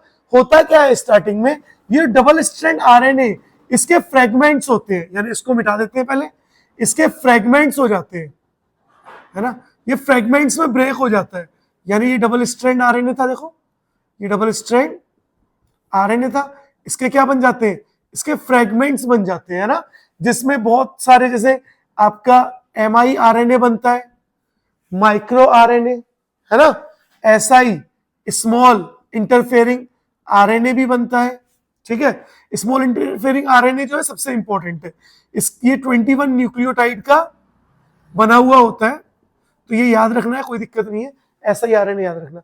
और एक और क्या होता है, एसएच आरएनए होता है, small hairpin like RNA. 3 तरह के आरएनए बनते हैं यहां पर, है ना। तो कौन कौन से बने, एमआईआरएनए यानी माइक्रो आरएनए, एसआईआरएनए यानी स्मॉल इंटरफेयरिंग आरएनए, और एसएचआरएनए मतलब small hairpin like RNA, ठीक है। चलो अब देखो होगा क्या, ये जो फ्रेगमेंट्स है ना, ये फ्रेगमेंट्स को कौन बनाता है, फ्रेगमेंट्स को बनाता है डाइसर। डाइसर क्या है, एक एंजाइम है, एक एंजाइम है जो क्या करता है, डबल स्ट्रैंड आरएनए को कट करके उसके बहुत सारे फ्रेगमेंट्स बना देता है, ठीक है। अब होगा क्या, डाइसर ने फ्रेगमेंट बनाए। अब ये ऐसा नहीं है कि ये जो एसआईआरएनए या स्मॉल फ्रेगमेंट्स ऐसे घूम रहे हैं, ऐसा नहीं है ना। ये एक प्रोटीन से बाइंड हो जाते हैं, जिस प्रोटीन का नाम होता है, बोलो, रिस्क। जिस प्रोटीन का नाम होता है रिस्क, ठीक है। रिस्क का मतलब आरएनए इंड्यूस्ड साइलेंसिंग, हाँ, साइलेंसिंग कॉम्प्लेक्स, ठीक है। तो ये किससे कंबाइन हो जाता है, रिस्क किससे कंबाइन होता है। अब ये चीज आपकी एनसीईआरटी में नहीं है ना, तो इतना ज्यादा नहीं, मैं बस ये चीजें क्यों बता रहा हूं, ताकि आप इसको समझ पाओ कि हुआ कैसे, बस, ठीक है। आपको तो इतना पता पड़ गया ना कि सब निमेटोड की बॉडी में हो रहा है। और अब जो निमेटोड का एमआरएनए, थोड़ा सा यहां बना देते ना, इस तरफ बना देते, जो अब यहां पर जो निमेटोड है उसका एमआरएनए, एमआरएनए ऑफ निमेटोड, इसके पास क्या होता है, इसके पास एसआईआरएनए आके जुड़ जाते हैं ना। एसआईआरएनए को हम लोग किससे बनाए थे, रेड से बना देते हैं। देखो क्या आके जुड़ गए, एसआईआरएनए यहाँ के इससे जुड़ जाते हैं, और इनके जुड़ने की वजह से क्या हो जाता है, ये जो एमआरएनए निमेटोड का, ये नॉन फंक्शनल हो जाता है, ठीक है। नॉन फंक्शनल, यार ऑब्वियस सी बात है। देखो सुनो, एमआरएनए प्रोटीन को बनाएगा, अगर एमआरएनए प्रोटीन को बनाएगा, दैट मींस प्रोटीन को बनाने के लिए उसके पास कुछ नाइट्रोजनस बेस का प्रॉपर सेट होगा। अब आपने उसमें कुछ एक्स्ट्रा चीज जोड़ दी, तो अब वो कंफ्यूज हो जाएगा, क्या बनाऊं। मानो आपके पास एक सीक्वेंस था, ATTAC, डीएनए था, ये डीएनए बनाया एमआरएनए, तो हम टी की जगह यू लगा देते, देखो AUUAC, ये बना। ये क्या है आपका एमआरएनए।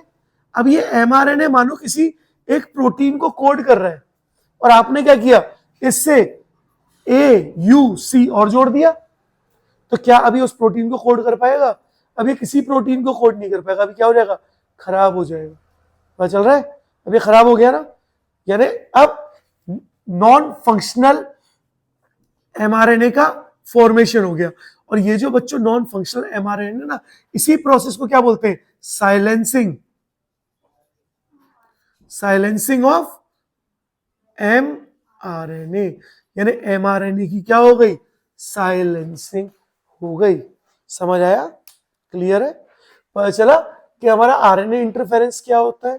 अब यार एक चीज और छोटी सी जो रह गई है, जो आपका डबल स्ट्रैंड, जो आपका डबल स्ट्रैंड आरएनए है बच्चों, ठीक है, डबल स्ट्रैंड आरएनए जो है, उसमें दो तरह के कोड, दो तरह के डीएनए है यहाँ पर, है ना, आरएनए है, दो तरह के स्ट्रैंड है। एक तो कौन है, सेंस स्ट्रैंड, हाँ, नॉनसेंस नहीं, एंटी सेंस, नॉनसेंस नहीं बोलना है भाई, है ना, ठीक है। एक सेंस है, दूसरा एंटी सेंस है, नॉनसेंस नहीं बोलना है ना। तो एक क्या है, एंटी सेंस, हाँ, एंटी सेंस स्ट्रैंड है। क्या आप में से कोई मुझे बताएगा कि ये जो एमआरएनए, इससे जाकर के इन दोनों में से कौन सा स्ट्रैंड जुड़ता है, एंटी सेंस स्ट्रैंड जुड़ता है ना। तो यहां पे कौन ऐड होगा, एंटी सेंस आरएनए स्ट्रैंड, है ना, ये एनसीईआरटी में लिखा है, तो याद रखना है ना कि ये जो आपके जुड़े हैं ना, इसमें एंटी सेंस आरएनए स्ट्रैंड जो है वो जाकर के जुड़ता है एमआरएनए से। बोलो ये बात क्लियर हो गई सबको।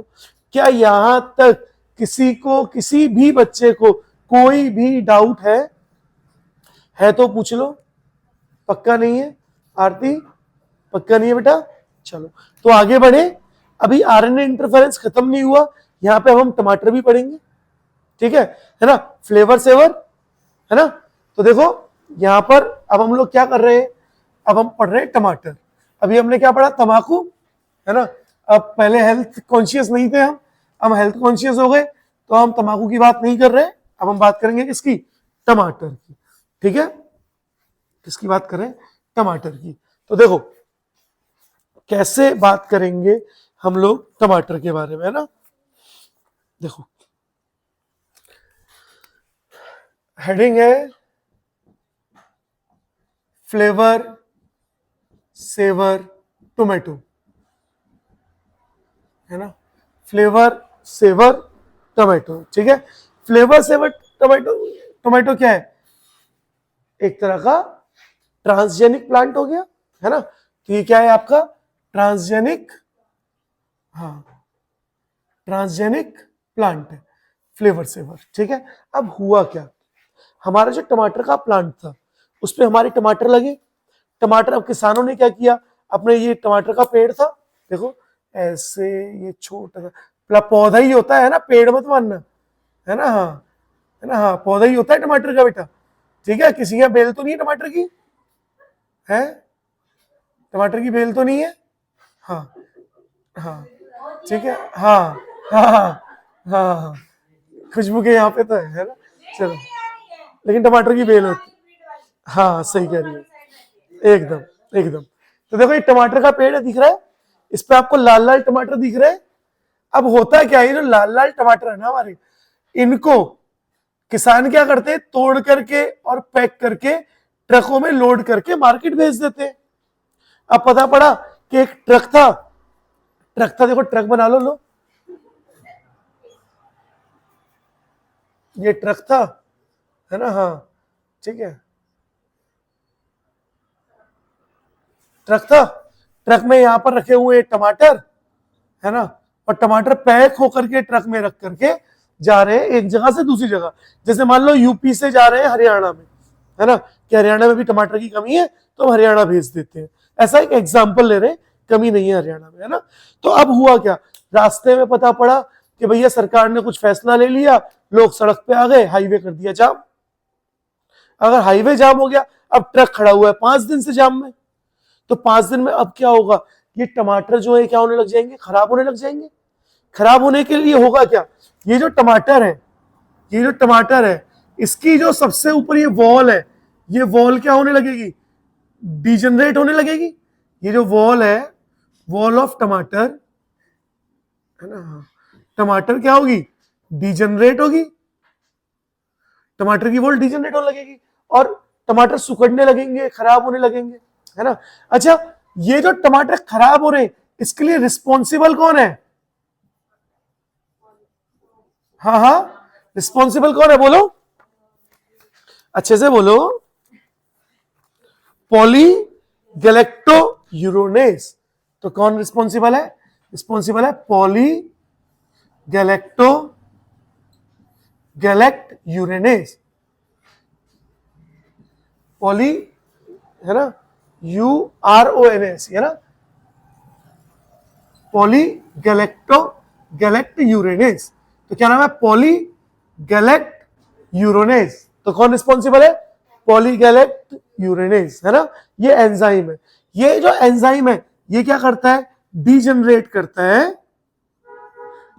करता है टोमेटो वॉल्स को, ठीक है ना। यानी ये रिस्पॉन्सिबल है किसके लिए, responsible for softening of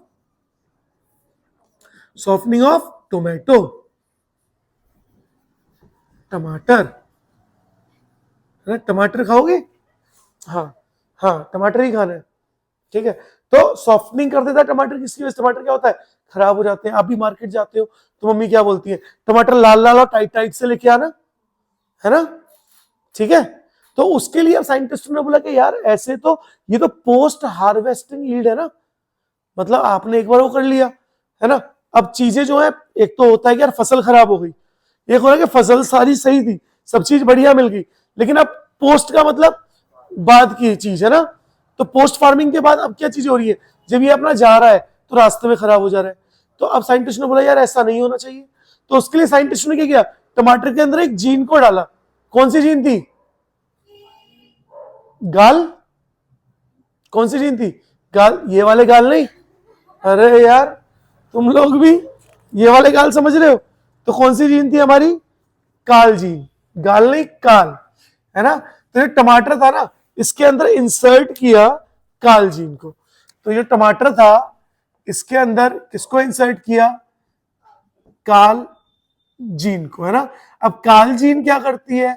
increase कर देती है लाइफ ऑफ टोमेटो। टोमेटो की लाइफ को इंक्रीज कर देगी। कैसे? बाय स्टॉप पॉली गैलेक्ट्यूरोनेज, है ना। हाँ, गैलेक्टोरोनेज, ठीक है। गैलेक्ट्यूरोनेज को, पॉली गैलेक्ट्यूरोनेज को क्या करके, अरे यार अब नाम ऐसा है तो क्या करे भाई। कौन सी? ये वाली POLY G, अरे सही कर लेते हैं, POLY GALACTURONAS। तभी मैं कह रहा था कि मैं गलत कैसे पढ़ रहा हूं, है ना, स्पेलिंग गलत लिख दी थी मैंने, है ना। तो क्या नाम है? पॉलीगैलेक्ट्यूरोनेज, ठीक है। तो इस एंजाइम को क्या किया? स्टॉप कर दिया। अब अगर ये एंजाइम जो है अगर ये रुक गया, यानी इसकी जीन को रोक दिया, तो अब क्या होगा? टमाटर जो है, जो एक हफ्ते में खराब हो रहे थे, हो सकता है वो 20-25 दिन बाद खराब हो। पता पड़ा? तो फ्लेवर सेवर भी क्या है? एक तरह की आरएनए इंटरफेरेंस टेक्निक है। तो आरएनए इंटरफेरेंस में एक तो आपने क्या पढ़ा? मेलेडोगाइना इनकॉग्निशिया वाला, और एक क्या पढ़ा? फ्लेवर सेवर टोमेटो को पढ़ा। बोलो क्लियर है? चलो जरा इसको नोट करके, और फिर अब हम लोग बात करते हैं किसके बारे में? इंसुलिन के, यानी फार्माकोटिकल्स पे आ जाते हैं ना, ठीक है। तो इसको एक बार नोट कर लो। तो अब आगे बढ़ रहे हैं और हम लोग किसके बारे में बात कर रहे हैं? देखो, बायोटेक्नोलॉजिकल एप्लीकेशंस इन मेडिसिन, यानी अब हमने मेडिसिन में भी किसको यूज किया? बायोटेक्नोलॉजी को यूज किया। जैसे इंसुलिन का फॉर्मेशन, है ना। तो ये जो है इंसुलिन का फॉर्मेशन क्या है? एक बायोटेक्नोलॉजिकल एप्लीकेशन है किसकी? मेडिसिन की। जीन थेरेपी, जीन थेरेपी भी क्या है? एक एप्लीकेशन है किसकी? बायोटेक्नोलॉजी की। बोलो क्लियर है? अब देखो इस चीज को समझो, अब तक बायोटेक्नोलॉजी की हेल्प से पूरे वर्ल्ड में हम लोग 30 थेरापेटिक ड्रग्स को ग्लोबली अप्लाई कर पाए हैं, है ना, ठीक है, या लॉन्च कर पाए हैं। हाँ, और इंडिया में 12, और इंडिया में 12, है ना। हम लोग ग्लोबली बात कर रहे हैं ना, तो ग्लोबली कितने हो गए? 30, और इंडिया में कितने? 12। तो चलो इसको लिख लेते हैं। तो सबसे पहले एट प्रेजेंट, देखो ऐसे लिखते हैं, at present about 30 recombinant therapeutics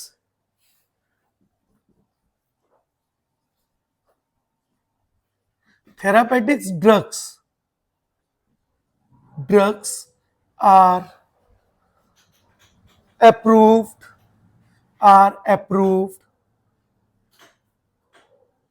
globally, है ना। ग्लोबली यानी पूरी दुनिया में, है ना, ठीक है। और इंडिया में कितने हो गए? हाँ, and 12 are being presently used in India. Presently marketed in India लिख देते हैं ना, मार्केटेड इन इंडिया, ठीक है। तो इसका मतलब ओवरऑल रिकॉम्बिनेंट थेरेपेटिक ड्रग, यानी बायोटेक्नोलॉजी से अब तक हमने 30 ड्रग्स बनाए हैं। उन 30 ड्रग्स में से 12 ड्रग इंडिया की मार्केट में मिल रहे हैं, मतलब पूरे वर्ल्ड में तो मिल ही रहे हैं, लेकिन इंडिया में भी अवेलेबल है 12 ड्रग्स 30 में से, ठीक है। तो 30 में से 12 ड्रग्स कहां पे? इंडिया में भी अवेलेबल है। तो ये पूछा जाता है आपसे कि कितने रिकॉम्बिनेंट थेरापेटिक ड्रग्स ग्लोबली आपके हम लोग बना चुके हैं या अप्लाई कर चुके हैं। तो कितने कर चुके हैं? ग्लोबली 30, और इंडिया में 12। जैसे इंसुलिन इंडिया में, और बोलो ग्रोथ हार्मोन, अब पता है ग्रोथ हार्मोन भी बन गए अब कि अरे हमारे बच्चे की हाइट नहीं बढ़ रही है, तो ग्रोथ हार्मोन वाले ड्रग यूज कर लेते, है ना। हाँ, है ऐसा बेटा, देखो उसे देखे, है ना। हाँ ठीक है, चलो बहुत बढ़िया। तो देखो यहां तक क्लियर हुआ। अब आप चाहो तो इसमें बहुत सारे यार इंसुलिन वगैरह कई चीजें, तो अब इनके नाम अपने को नहीं पता होना चाहिए, बस एक इंसुलिन अपने को पता होना चाहिए, और एक एक्स्ट्रा में आप ग्रोथ हार्मोन को ऐड कर लो। क्लियर है, चलो ये बात क्लियर हुई, आगे बढ़े। देखो आगे अपन लोग किसके बारे में बात कर रहे हैं, बात कर रहे हैं इंसुलिन के बारे में। पहले इंसुलिन देखते हैं क्या होती है इंसुलिन, इंसुलिन का काम क्या है, फिर देखेंगे कि बायोटेक्नोलॉजिकली हमने उसको कैसे बनाया। क्लियर है, देखो सबसे पहले हम लोग बात कर रहे हैं किसके बारे में, इंसुलिन के बारे में। इंसुलिन का आप ऐसे करके ऐसे एक स्ट्रक्चर बना लो, ये क्या है, इंसुलिन है, ठीक है, ये क्या है, इंसुलिन। अब इंसुलिन के अंदर 3 चेन होती है ना, ये चेन नंबर फर्स्ट यानी चेन ए, चेन ए, है ना, और एक है चेन सी, तो आप ऐसे बना लो, दिस इज चेन सी, और ये बची हुई क्या है, चेन बी, है ना, चेन बी है इंसुलिन, ठीक है। तो इंसुलिन, अब इस टाइम ये जो इंसुलिन है, जब इसमें 3 चेन होंगी ए बी और सी, तो इस टाइम ये इंसुलिन नहीं होगा, इस टाइम ये रियल में होगा प्रो इंसुलिन। क्या होगा, प्रो इंसुलिन का मतलब क्या होता है, इनएक्टिव इंसुलिन, इनएक्टिव इंसुलिन, ठीक है। इनएक्टिव इंसुलिन मतलब ये मैच्योर नहीं है, फंक्शनल नहीं है, तो आप इसको और क्या बोल सकते हो, नॉन फंक्शनल, अरे बोलो, नॉन फंक्शनल इंसुलिन। तो क्या है ये आपकी नॉन फंक्शनल इंसुलिन है, या अनमैच्योर्ड इंसुलिन भी बोल सकते हो। अब क्यों इंसुलिन बना रहे हैं, क्या काम है इंसुलिन का, पहले ये समझो। देखो आपकी जो पैंक्रियाज होती है, आपकी जो पैंक्रियाज है ना, ठीक है, पैंक्रियाज के अंदर बहुत सारी सेल्स होती है, अल्फा सेल है, बीटा सेल है, गामा सेल है। हम यहाँ पे बस 2 ही सेल यूज कर रहे हैं, एक तो यूज कर रहे हैं अल्फा सेल और दूसरी यूज कर रहे हैं बीटा सेल्स, है ना। अल्फा सेल का काम क्या होता है, अल्फा सेल का काम होता है कि ये ग्लूकेगॉन, ग्लूकागॉन, ये ग्लूकागॉन को किस में कन्वर्ट कर देता है, ग्लूकोज में कन्वर्ट कर देता है, और ग्लूकोज क्या है, एक तरह का शुगर है ना।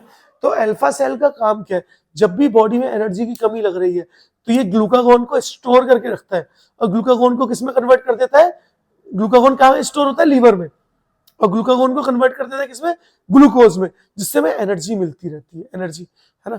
लेकिन कई बार ऐसा होता है कि अल्फा सेल अपना काम कर रही है, अब यार इसको नहीं पता कितना ग्लूकोज रिलीज करना है, ये हमेशा ज्यादा कर देता है, तो फिर बीटा सेल आती है, और बीटा सेल बनाती है इंसुलिन।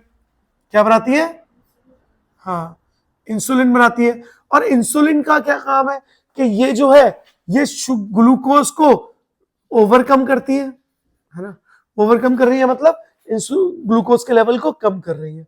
अब खुद सोचो, अगर आपके अंदर, आपके पैंक्रियाज में जो बीटा सेल्स है, अगर उन्होंने काम करना बंद कर दिया या बहुत कम काम कर रही है, तो आपकी बॉडी में इंसुलिन नहीं बनेगा, लेकिन आपकी बॉडी में ग्लूकोज तो भरपूर मात्रा में बनता जा रहा है, क्योंकि अल्फा सेल तो वर्किंग है, और अल्फा सेल के वर्क करने की वजह से ग्लूकोज बॉडी में इतना ज्यादा हो जाता है कि लोगों को फिर शुगर की प्रॉब्लम हो जाती है, यानी डायबिटीज। क्या नाम था, डायबिटीज मेलाइटस, है ना। तो डायबिटीज डिजीज है, डायबिटीज मेलाइटस, या आप तो सिर्फ डायबिटीज बोल दो, तो पेशेंट को क्या हो गया, डायबिटीज हो गई। और अब क्या होगा, डायबिटीज की वजह से डॉक्टर बोलेगा आपको कुछ भी मीठा नहीं खाना है ना, ब्लड प्रेशर बढ़ने लगेगा, बॉडी में बहुत सारी बीमारियां होने लग जाएंगी।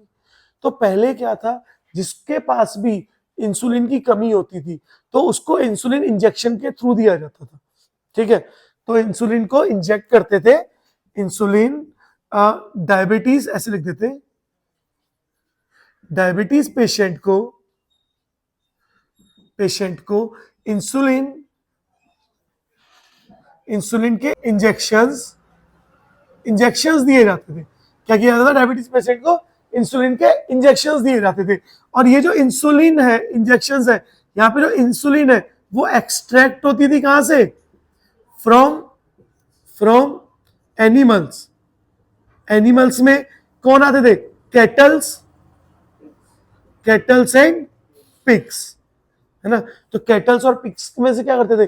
कैटल और पिग्स में से इंसुलिन को लेते थे और ह्यूमन बॉडी में इंजेक्ट कर दिया जाता था। अब यहाँ पे दो चीजें, अगर एनिमल से हम इंसुलिन लेके इंजेक्ट कर सकते थे तो फिर हमें इंसुलिन अलग से बनाने की जरूरत क्यों पड़ रही है?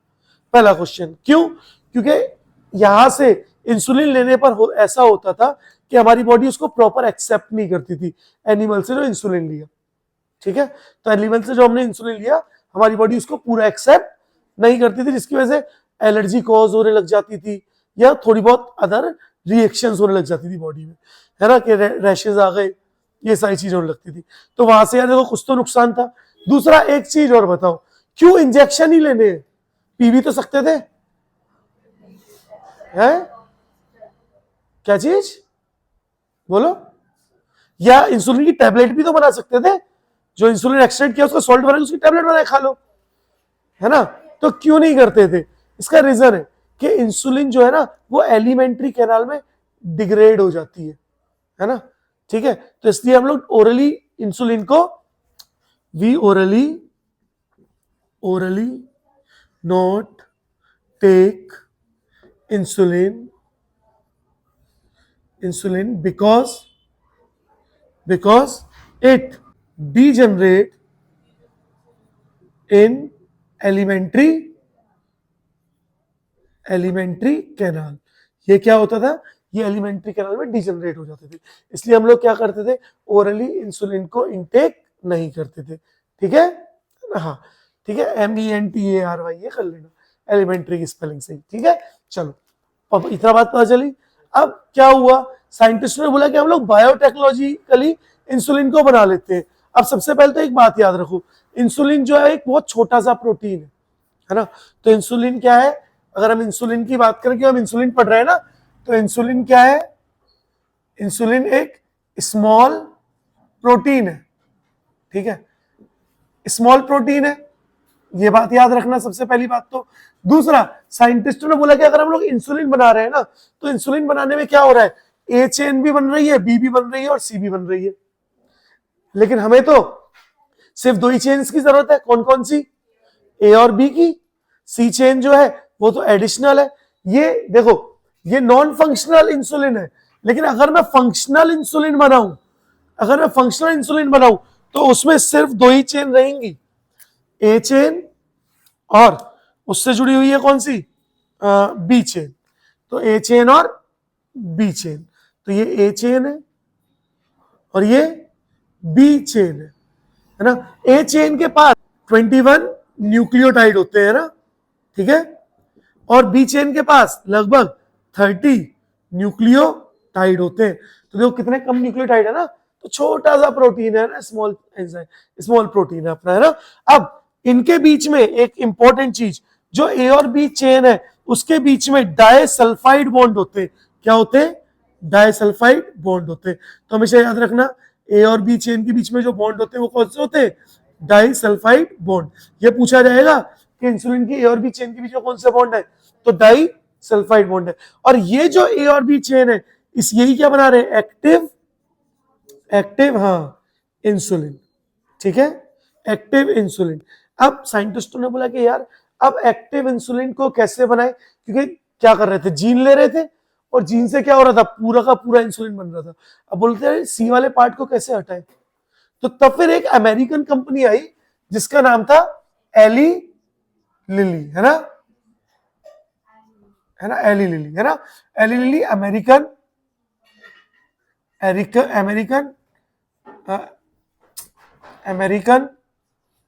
कंपनी है। और इसने क्या किया? इसने ए चेन और बी चेन को सेपरेटली सिंथेसाइज किया और बाद में क्या किया? यानी एक तो बनाई ए चेन और एक बनाई बी चेन, अलग अलग सिंथेसाइज की और सिंथेसाइज करके क्या किया? डाइसल्फाइड बॉन्ड से उनको जोड़ दिया, जिससे आपको इजीली इंसुलिन अब मिल गई है। तो अब क्या हो रहा है कि हम आसानी से इंसुलिन को ले सकते हैं। बोलो समझ आया? तो इस तरह से हुआ फॉर्मेशन ऑफ इंसुलिन। कोई ईयर तो दिया है क्या एली लिली का? 19 1983। तो एली लिली कंपनी ने इंसुलिन कब बनाई? 1983 में, है ना बेटा, याद रखना। और कुछ चीज जो अपन मिस कर रहे हो, और कुछ तो मिस नहीं कर रहे, सारी चीज कवर्ड है इसी में। चलो, तो क्या आपने को इंसुलिन का काम पता चला? इंसुलिन में ए बी सी बैंड पता पड़े। सी बैंड जब तक प्रेजेंट है, जब तक हमारी इंसुलिन इंसुलिन नहीं प्रो इंसुलिन है, दैट मीन्स वो इनएक्टिव है। क्लियर है? एक्टिव करने के लिए क्या करना पड़ेगा? सी बैंड को हटाना पड़ेगा, सी चेन को हटाना पड़ेगा, और दोनों चेन किससे कंबाइन होती है? डाइसल्फाइड बॉन्ड से कंबाइन होती है। पता चला? चलो शाबाश। क्या यहां तक किसी को कोई भी डाउट है? नहीं है? चलो, तो इतना ही करें आज।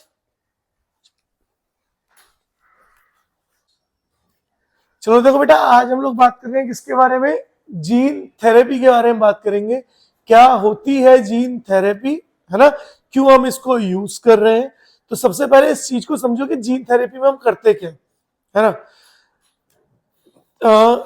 फिजियोथेरेपी सुना है? मेडिसिनल थेरेपी सुना है?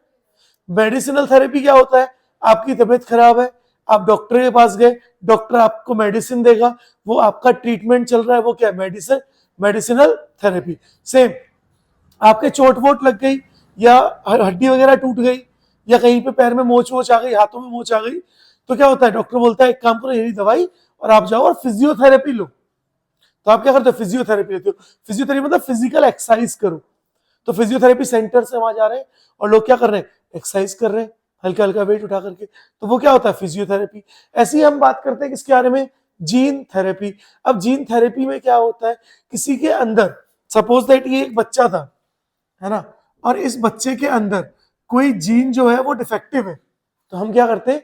जीन थेरेपी की हेल्प से उस डिफेक्टिव जीन को हटा करके और एक अच्छी नॉर्मल जीन को उसमें, हेल्दी या नॉर्मल जीन को उसमें लगा देते हैं, जिससे क्या होता है? वो चीजें आगे कंटिन्यू चलती है और बच्चा ठीक हो जाता है। तो उसी प्रोसेस को हम क्या बोलते हैं? जीन थेरेपी बोलते हैं। क्या यहां तक सबको क्लियर है? अब देखो, सबसे पहली जीन थेरेपी की गई 1990 में, है ना। तो फर्स्ट जीन थेरेपी कब की गई?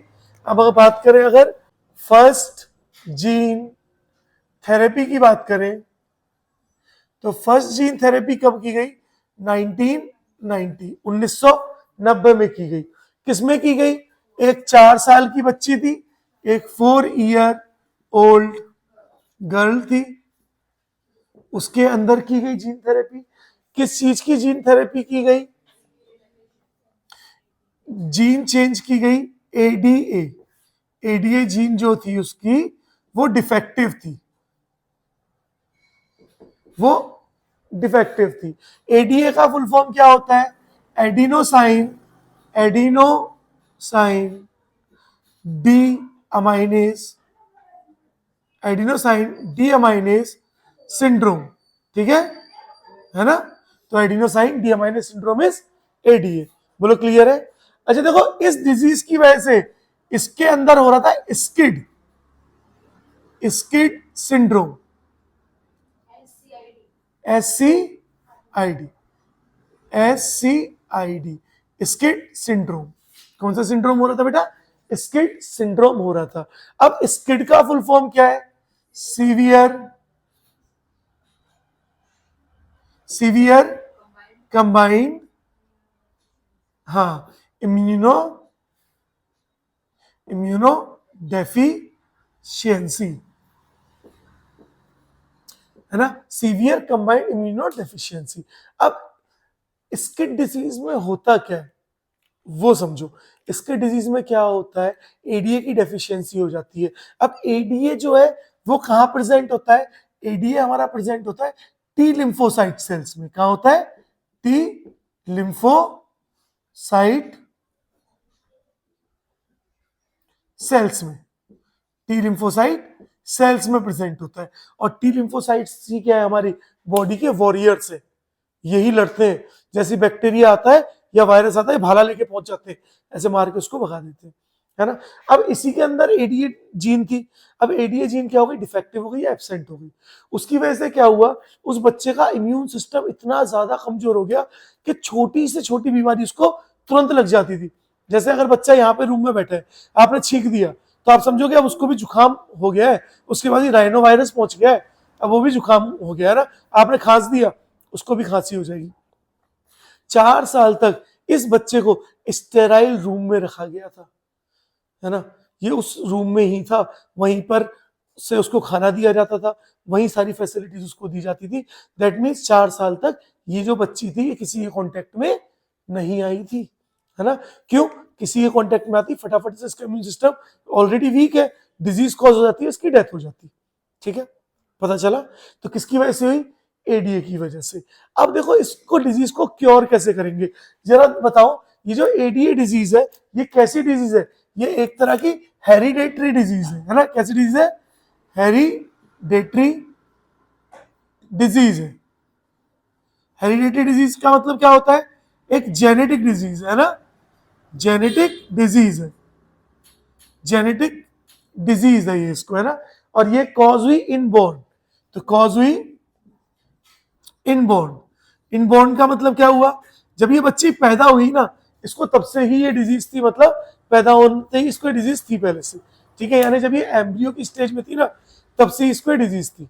अब जीन थेरेपी के 3 मेथड। सबसे पहला मेथड तो क्या है? Bone marrow, bone marrow transplantation, bone marrow transplantation. ठीक है, अब बोन मैरो ट्रांसप्लांटेशन में क्या होता है?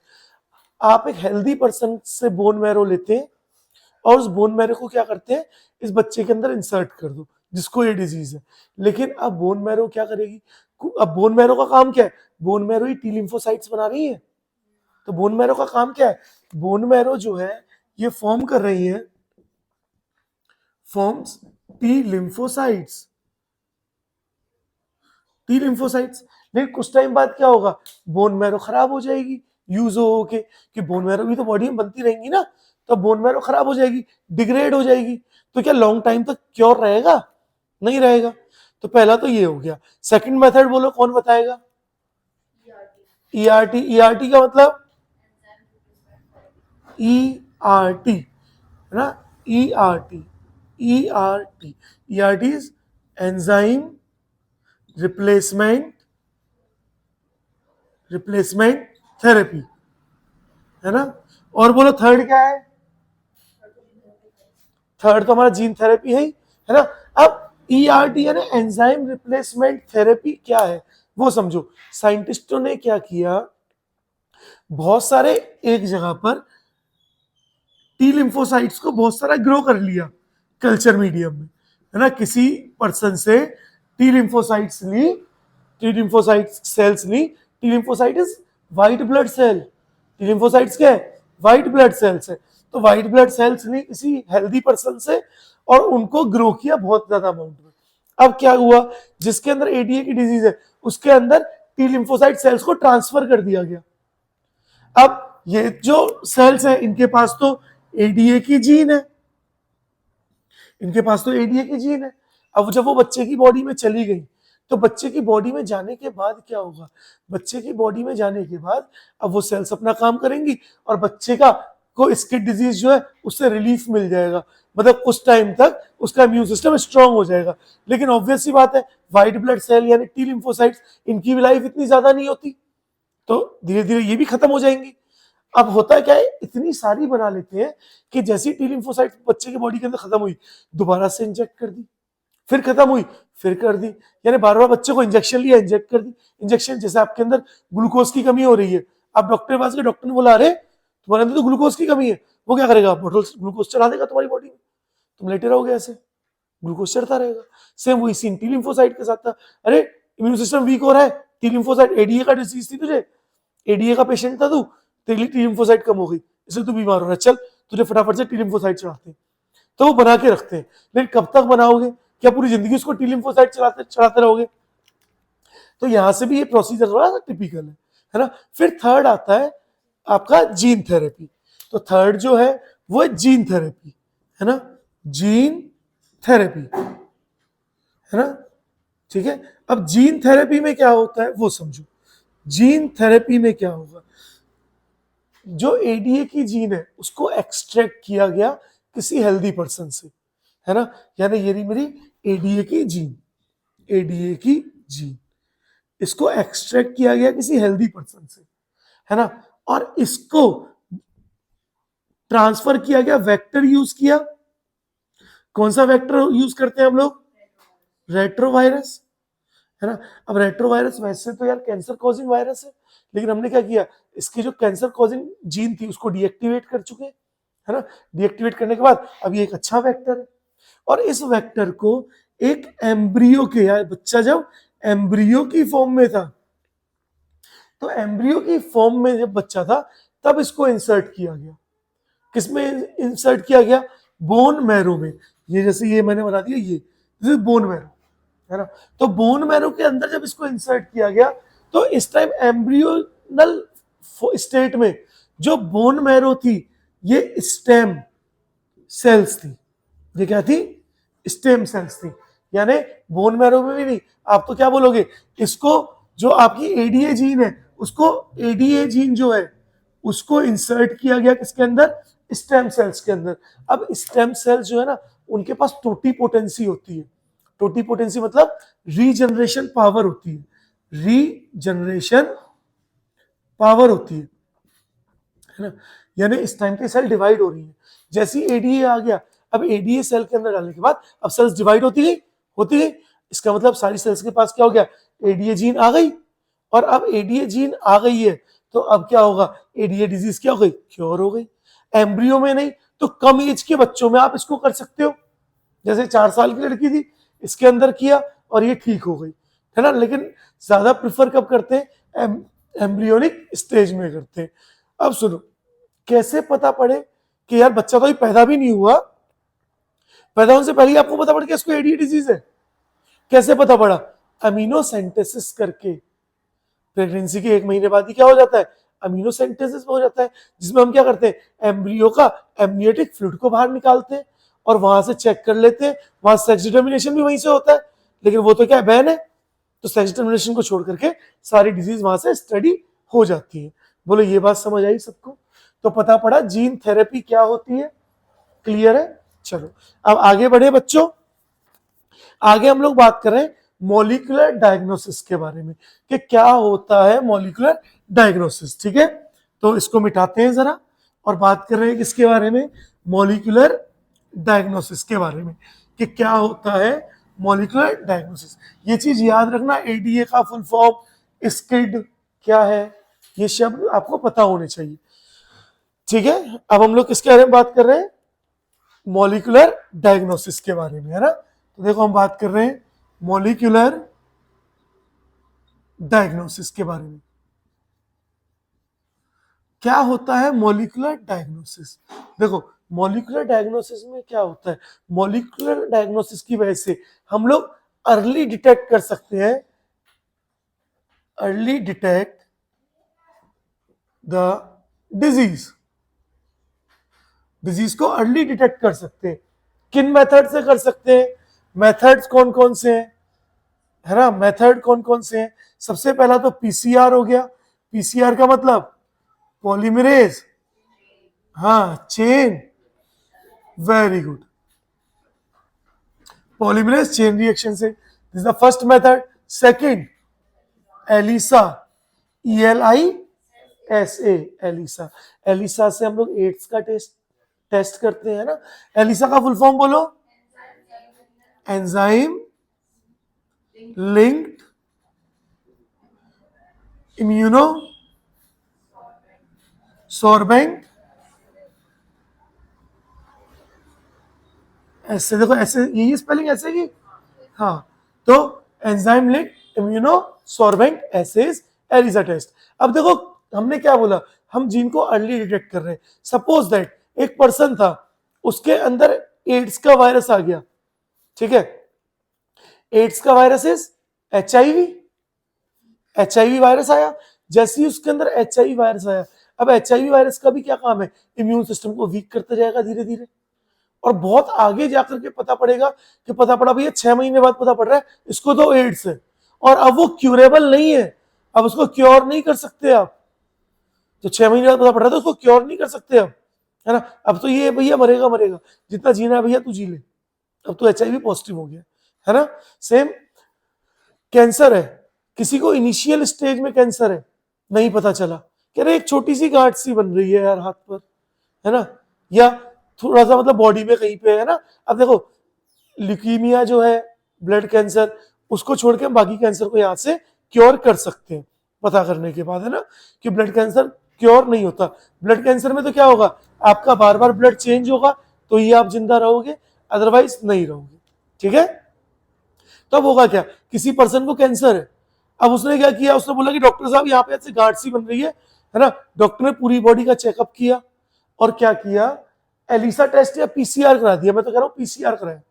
जब PCR कराया तो पता पड़ा एक छोटी सी सेल से बहुत सारी सेल बन गई। अब आप नॉर्मल टेस्ट कर रहे हो, जैसे मैंने आपको बोला कि चलो भाई आपको बुखार है, आपको बुखार है, आप एक काम करो, जाओ ब्लड टेस्ट करा के लाओ। अब आप ब्लड टेस्ट करा के लेके आए, अब पता पड़ा कि इन्फेक्शन जस्ट हुआ ही था, और ब्लड में तो बहुत कम माइक्रोब्स है, मानो आपका ब्लड का सैंपल था, है ना, इतना सारा ब्लड का सैंपल था, पता पड़ा कि ये 5 ml ब्लड का सैंपल था, इसमें 8-10 माइक्रोब्स थे अभी, क्योंकि अभी जस्ट इन्फेक्शन हुआ है। तो ये 8-10 माइक्रोब जो है ना, ये ब्लड टेस्ट में डिटेक्ट नहीं होंगे, यूरिन टेस्ट में फिनाइल कीटोन यूरिया है, इनिशियल स्टेट में क्या होगा, फिनाइल कीटोन यूरिया जो है वो यूरिन टेस्ट से डिटेक्ट नहीं होगा स्टार्टिंग में। तो उसके लिए हमने किसको यूज किया, मॉलिक्यूलर डायग्नोसिस को यूज किया। अब मॉलिक्यूलर डायग्नोसिस में मैंने क्या किया, सेल को एम्पलीफाई किया, है ना। क्या होता था PCR में, एम्पलीफिकेशन बहुत अमाउंट में, अब बहुत ज्यादा, जैसे ब्लड सैंपल था, अब इस ब्लड सैंपल को क्या किया, एम्पलीफाई किया और बहुत सारा ब्लड सैंपल बनाया। अब बहुत सारा बनाया तो अब क्या होगा, अब इसमें आसानी से डिटेक्ट हो जाएगा, आसानी से मिल जाएगा ना। तो ये तरीका कहाँ यूज किया गया, मॉलिक्यूलर डायग्नोसिस में। दैट मीन मॉलिक्यूलर डायग्नोसिस हमें किस चीज में हेल्प कर रहा है, अर्ली डिजीज को डिटेक्ट करने में हेल्प कर रहा है।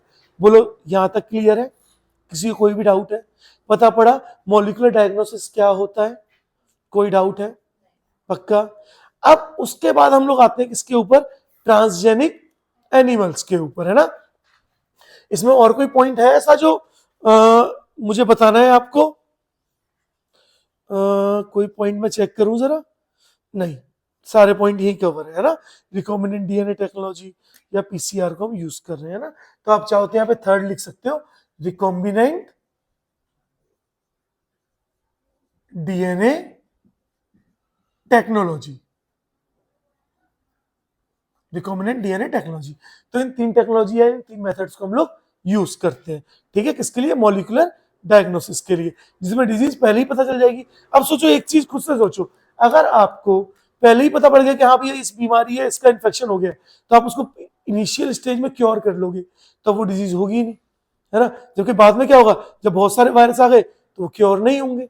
समझ आ रहा है, शाबाश। अब देखो, अब हम लोग बात कर रहे हैं इसके बाद थर्ड, ट्रांसजेनिक एनिमल्स के बारे में, है ना। ट्रांसजेनिक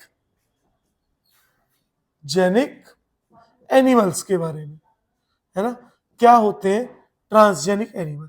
सबसे पहले समझो ट्रांसजेनिक एनिमल्स क्या होते हैं, फिर इनके बारे में हम कुछ पॉइंट्स देखेंगे। देखो ट्रांसजेनिक एनिमल्स जो होते हैं वो एनिमल्स होते हैं जिनकी जीन्स के अंदर हम लोग चेंज करते हैं, यानी उनके अंदर एक दूसरी जीन को इंसर्ट कर देते हैं, ठीक है, वो क्या होते हैं, ट्रांसजेनिक एनिमल्स होते हैं। जैसे मानो पोलियो की वैक्सीन है ना, अब पोलियो की वैक्सीन है तो सबसे पहले हम क्या करेंगे, जो पोलियो की वैक्सीन है उसको यूज करेंगे चूहों के ऊपर। 95% ट्रांसजेनिक एनिमल्स चूहे हैं, माइस बेचारे, 95%। अब अगर चूहे में वो पोलियो की जीन काम कर गई, देन फिर हम उनको पोलियो की वैक्सीन को इंसर्ट करते हैं बंदरों के अंदर, क्योंकि बंदर हमसे ज्यादा रिजेंबल कर रहे हैं, तो बंदर जैसे ही तो सारे के सारे, है ना, तो बंदर हमसे रिजेंबल कर रहे हैं। अब बंदरों के अंदर अगर वहां पर भी वो काम कर गई, देन वो ह्यूमन बीइंग पे ट्रायल होता है, ठीक है। तो ट्रांसजेनिक एनिमल्स कौन से एनिमल्स होते हैं, वो एनिमल्स होते हैं जिनके अंदर हम फॉरेन जीन को इंसर्ट करते हैं किसी यूजफुल वर्क के लिए, ठीक है। जैसे आपको कोई प्रोटीन एक्सट्रैक्ट करना है तो उसके लिए कर लिया, कोई डिजीज को क्योर करना है तो उसके लिए ट्रायल कर लिया, तो हम उनके लिए उनको ट्रायल करते हैं। इतना पता चला। चलो अब देखो सबसे पहला पॉइंट क्या है, नॉर्मल फिजियोलॉजी एंड डेवलपमेंट, यानी ट्रांसजेनिक एनिमल्स जो है उनके लिए अगर हम लोग बात करें तो हम बात कर रहे हैं कॉमन रीजंस, है ना, कि क्यों हम लोग ट्रांसजेनिक एनिमल्स को यूज कर रहे हैं, तो उनके कॉमन रीजंस क्या है ना। सबसे पहला रीजन है आपका नॉर्मल फिजियोलॉजी एंड डेवलपमेंट, है ना, नॉर्मल फिजियोलॉजी, है ना, PHYSIOLO, physiology and development, normal physiology and development. अब देखो नॉर्मल फिजियोलॉजी एंड डेवलपमेंट में क्या क्या होगा, है ना, देखो नॉर्मल फिजियोलॉजी और डेवलपमेंट में हम क्या देखते हैं, बॉडी फंक्शंस को स्टडी करते हैं कि मैंने एक जीन को इंसर्ट किया, अब देखा कि ये एनिमल जो है ये किस तरह से ग्रो कर रहा है, इसकी फिजियोलॉजी में कोई चेंज तो नहीं आ रहा, है ना, वो कितना डेवलप हो रहा है, उन चीजों के लिए हम यूज करते हैं। जैसे आपने बात की ग्रोथ हार्मोन की, तो अगर आपके पास ग्रोथ हार्मोन है तो ऐसा थोड़ी है कि आपने ग्रोथ हार्मोन लिया और सीधे किसी इंसान में लगा दिया, है ना, और फिर उसकी ग्रोथ देख रहे हो, ये इलीगल है, ये एथिकल इश्यूज में आ जाएगा, है ना। तो इसका मतलब हम लोग क्या करेंगे, सबसे ज्यादा एनिमल्स में यूज करेंगे और देखेंगे जो ग्रोथ हार्मोन है इसकी हेल्प से एनिमल प्रॉपर ग्रो हो रहा है कि नहीं, डेवलप हो रहा है कि नहीं, है ना, उसकी फिजियोलॉजी में कोई चेंज तो नहीं आ रहा, है ना, उसकी डेवलपमेंट में कोई चेंज तो नहीं आ रहा। ये हो गया पहला। सेकंड आपको क्या दिया हुआ है, स्टडी ऑफ डिजीज, है ना, देखो study of disease, study of disease, है ना। तो सेकंड अपन बात कर रहे हैं किसके बारे में, स्टडी ऑफ डिजीज के बारे में। अब देखो स्टडी ऑफ डिजीज में क्या होगा, जैसे एक डिजीज है सिस्टिक फाइब्रोसिस, एक डिजीज है एल्जाइमर। तो एल्जाइमर डिजीज क्या डिजीज होती है, जिसमें लोगों को मेमोरी लॉस हो जाता है, वो 5 मिनट बाद उन्होंने क्या किया है, 5 मिनट पहले क्या किया, वो उन चीजों को भूल जाते हैं। तो उन डिजीज को उनको स्टडी किया जाता है किसमें, ट्रांसजेनिक एनिमल्स में, यानी उन जीन को ट्रांसजेनिक एनिमल में डाला, वहां से स्टडी किया कि डिजीज, ये जो जीन है यानी ये जो डिजीज है, जिस जीन को हमने डाला उससे डिजीज कॉज हो रही है, उस डिजीज से क्या क्या सिम्टम्स हो रहे हैं, कहाँ कहाँ इफेक्ट कर रही है, किस किस में इफेक्ट कर रही है, किस किस में इफेक्ट नहीं कर रही है, पता चला। थर्ड पॉइंट क्या बोला है अपने को, बायोलॉजिकल प्रोडक्ट्स के बारे में, है ना। तो बायोलॉजिकल प्रोडक्ट्स, देखो ये इंपॉर्टेंट पॉइंट है ना, ये इंपॉर्टेंट पॉइंट है ना, बायोलॉजिकल प्रोडक्ट्स। यहां से इस वाले पॉइंट से नीट में क्वेश्चन आने के चांसेस बहुत ज्यादा है। अब देखो बायोलॉजिकल प्रोडक्ट में क्या लिखा हुआ है कि कुछ मेडिसिन जो ह्यूमन डिजीज के लिए रिक्वायरमेंट है ना, जो हमें बायोलॉजिकली उसको गेन कर रहे हैं, वो क्या है आपका बायोलॉजिकल प्रोडक्ट है। जैसे आपको क्या बोला गया कि एक प्रोटीन होता है, इसी के अंदर बता रहा हूं, है ना, एक ह्यूमन प्रोटीन है, एक ह्यूमन प्रोटीन है जिसका नाम है आपका अल्फा एंटीट्रिप्सिन, अल्फा 1 एंटीट्रिप्सिन, है ना, अल्फा 1 एंटीट्रिप्सिन, ठीक है। ये यूज होता है, यूज्ड टू ट्रीट हाँ एम्फाइसीमा, है ना, EMPHYSEMA। तो नीट में क्वेश्चन क्या आएगा, एम्फाइसीमा के ट्रीटमेंट के लिए कौन सी जीन को यूज कर रहे हैं, तो अल्फा 1 एंटीट्रिप्सिन को यूज कर रहे हैं। एग्जामिनर ऐसे भी लिख के देगा अल्फा 1 ट्रिप्सिन, तो अल्फा 1 ट्रिप्सिन नहीं है, अल्फा 1 एंटीट्रिप्सिन है। बोलो समझ आ रहा है बच्चों, ठीक है। अच्छा इसके लिए और भी डिजीज को स्टडी किया गया, इसमें कौन सी को किया गया, फिनाइल कीटोन यूरिया, है ना, फिनाइल कीटोन यूरिया, और सिस्टिक फाइब्रोसिस, है ना, हाँ सिस्टिक फाइब्रोसिस। अब देखो इन्होंने क्या बोला कि सबसे पहले 1997 में, है ना, इस पॉइंट को याद रखेंगे हम लोग, 1997 में फर्स्ट ट्रांसजेनिक काउ को यूज किया गया जिसका नाम था रोजी, जिसका क्या नाम था, रोजी नाम था, है ना। और नॉर्मली गाय के मिल्क में प्रोटीन कम था पहले, लेकिन जब रोजी ट्रांसजेनिक काउ थी तो चेक किया गया कि भाई उसके मिल्क में 2.4 ग्राम पर लीटर प्रोटीन है, ठीक है ना, जबकि पहले दूध से जो प्रोटीन था वो 1 ग्राम 2 ग्राम ऐसे मिल रहा था, ठीक है, तो फिर क्या किया गया, जब रोजी गाय को क्या किया गया, हमारा ट्रांसजेनिक काउ बनाएगी रोजी, तो उसमें देखा गया कि 2.5 ग्राम पर लीटर क्या मिल रहा है आपको, प्रोटीन रिच मिल्क मिल रहा है ना। और इस मिल्क के अंदर प्रोटीन रिच मिल्क मिल रहा है बेटा, है ना। और इस मिल्क के अंदर जो आपका प्रोटीन है वो है अल्फा लेक्टा लेक्ट एल्बुमिन, है ना। तो हम बोल सकते हैं अल्फा लेक्ट एल्ब्यूमिन मिला, ठीक है, जो न्यूट्रिएंट है ना, more balance product for human baby than natural cow, बहुत अच्छे। तो क्या बोला गया, बोला गया कि देखो छोटे बच्चों को नॉर्मली क्या बोलते हैं कि मदर का मिल्क फीड कराना चाहिए, जो छोटे एकदम बच्चे पैदा हुए तो उनको मदर का मिल्क देना चाहिए, लेकिन क्योंकि मदर के मिल्क के अंदर अल्फा लेक्टा एल्ब्यूमिन होता है ना, ठीक है। तो अब क्या हो रहा है, अब हर मदर क्या कर रही है, फीड नहीं करा पा रही है अपने बच्चों को, है ना। हर मदर के अंदर प्रॉपर मिल्क का प्रोडक्शन नहीं हो पाता है कुछ रीजंस की वजह से। तो वहां पे क्या किया, बोला गया एक ट्रांसजेनिक काउ बनाई है भैया रोजी, है ना, इसके अंदर अल्फा लेक्ट एल्ब्यूमिन की जीन है ना। अब ये क्या करेगी, ये प्रोटीन सिंथेसिस करेगी और अब आप इसका दूध बच्चे को पिलाओ, लगभग माँ के दूध के सिमिलर ही रहेगा, यानी बच्चा इसको आराम से डाइजेस्ट भी कर लेगा और बच्चे के लिए फायदेमंद है। बोलो क्लियर हुआ। तो ये जो लिखा हुआ है ना, अल्फा एंटी ट्रिप्सिन एम्फाइसीमा के ट्रीटमेंट के लिए और भी ट्रीटमेंट किए गए, जैसे फिनाइल कीटोन यूरिया किया गया, सिस्टिक फाइब्रोसिस किया गया, ये भी इंपॉर्टेंट है। रोजी गाय फर्स्ट ट्रांसजेनिक काउ 1997 में, ठीक है, जब 2.4 ग्राम पर लीटर ये प्रोटीन रिच बना रही है। कौन सा इसमें एंजाइम यूज किया गया, अल्फा लैक्टोएल्ब्यूमिन को यूज किया गया। एंजाइम या प्रोटीन दोनों सेम होते हैं, आपको पता है। चलो ये बात हो गई। देन फोर्थ पॉइंट क्या है, वैक्सीन सेफ्टी, है ना। तो फोर्थ पॉइंट क्या है, वैक्सीन सेफ्टी। देखो वैक्सीन सेफ्टी, अब वैक्सीन सेफ्टी के लिए भी हम लोग किसको यूज कर रहे हैं, ट्रांसजेनिक एनिमल्स को यूज कर रहे हैं। कैसे, अभी मैंने आपको पोलियो का एग्जांपल बताया था कि अगर पोलियो की वैक्सीन बनानी है तो हम लोग क्या करते हैं, पहले चूहों पे ट्राई करते हैं, आफ्टर दैट बंदरों पे ट्राई करेंगे, फिर अगर वहां पे वो सक्सेसफुल है देन फिर हम ह्यूमन पे ट्राई करेंगे, और ह्यूमन पे ट्राई करने के बाद भी अगर वो अब सही है तो फिर हम उसको पब्लिश करते हैं, यानी आगे बढ़ाते हैं। पता चला। तो यही क्या है आपकी वैक्सीन सेफ्टी। और हाँ बेटा बोलो। आपने बोला हम्म, कि हम वैक्सीन को ह्यूमन पे भी ट्राई करते हैं, वो तो हिंदी तो बताया था। एट द एंड देखो सुनो, सबसे पहले वैक्सीन को ट्राई करते हैं किसके ऊपर। अब देखो यार, पोलियो की वैक्सीन तो किसको देंगे, इंसान को ही देंगे ना, है ना।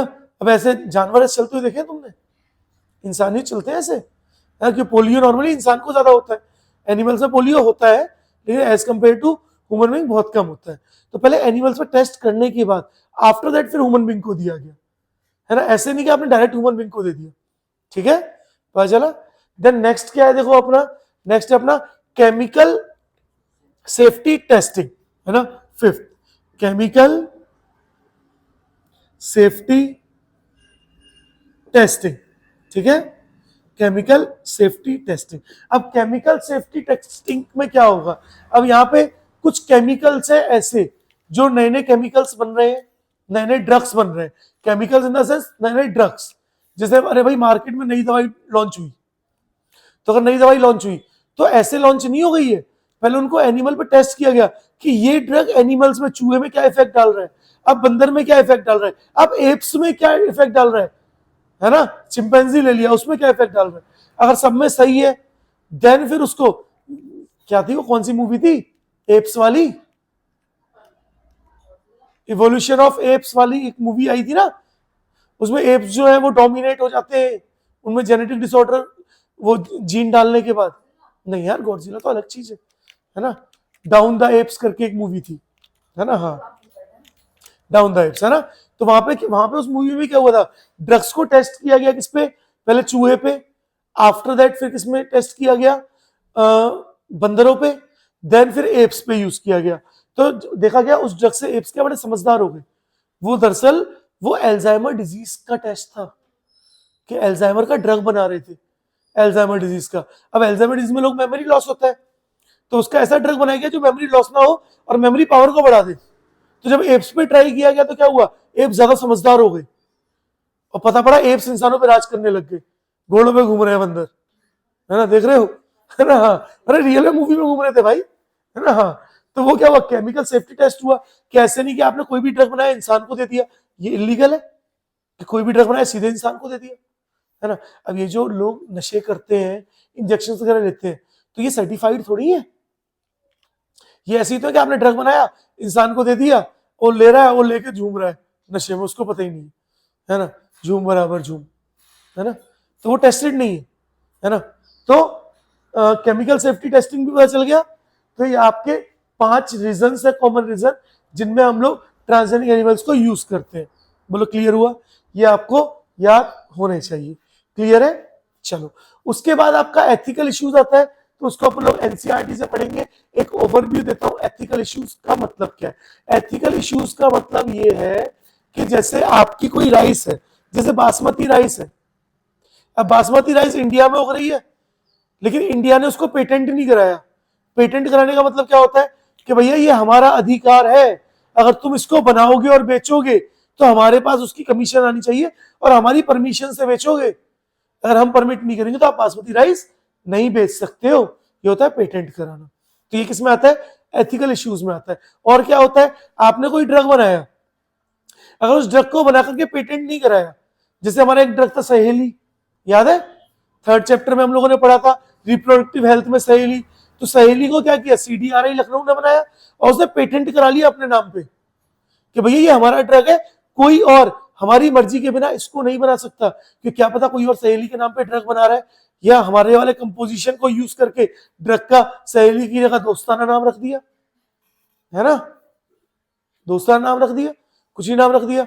तो भाई ये हमारे सॉल्ट है, हमने इस ड्रग में डाले, ये हमारे पेटेंट है, आप डायरेक्ट इनको यूज नहीं कर सकते हो। तो ये सब किस में आता है, एथिकल इश्यूज में आता है।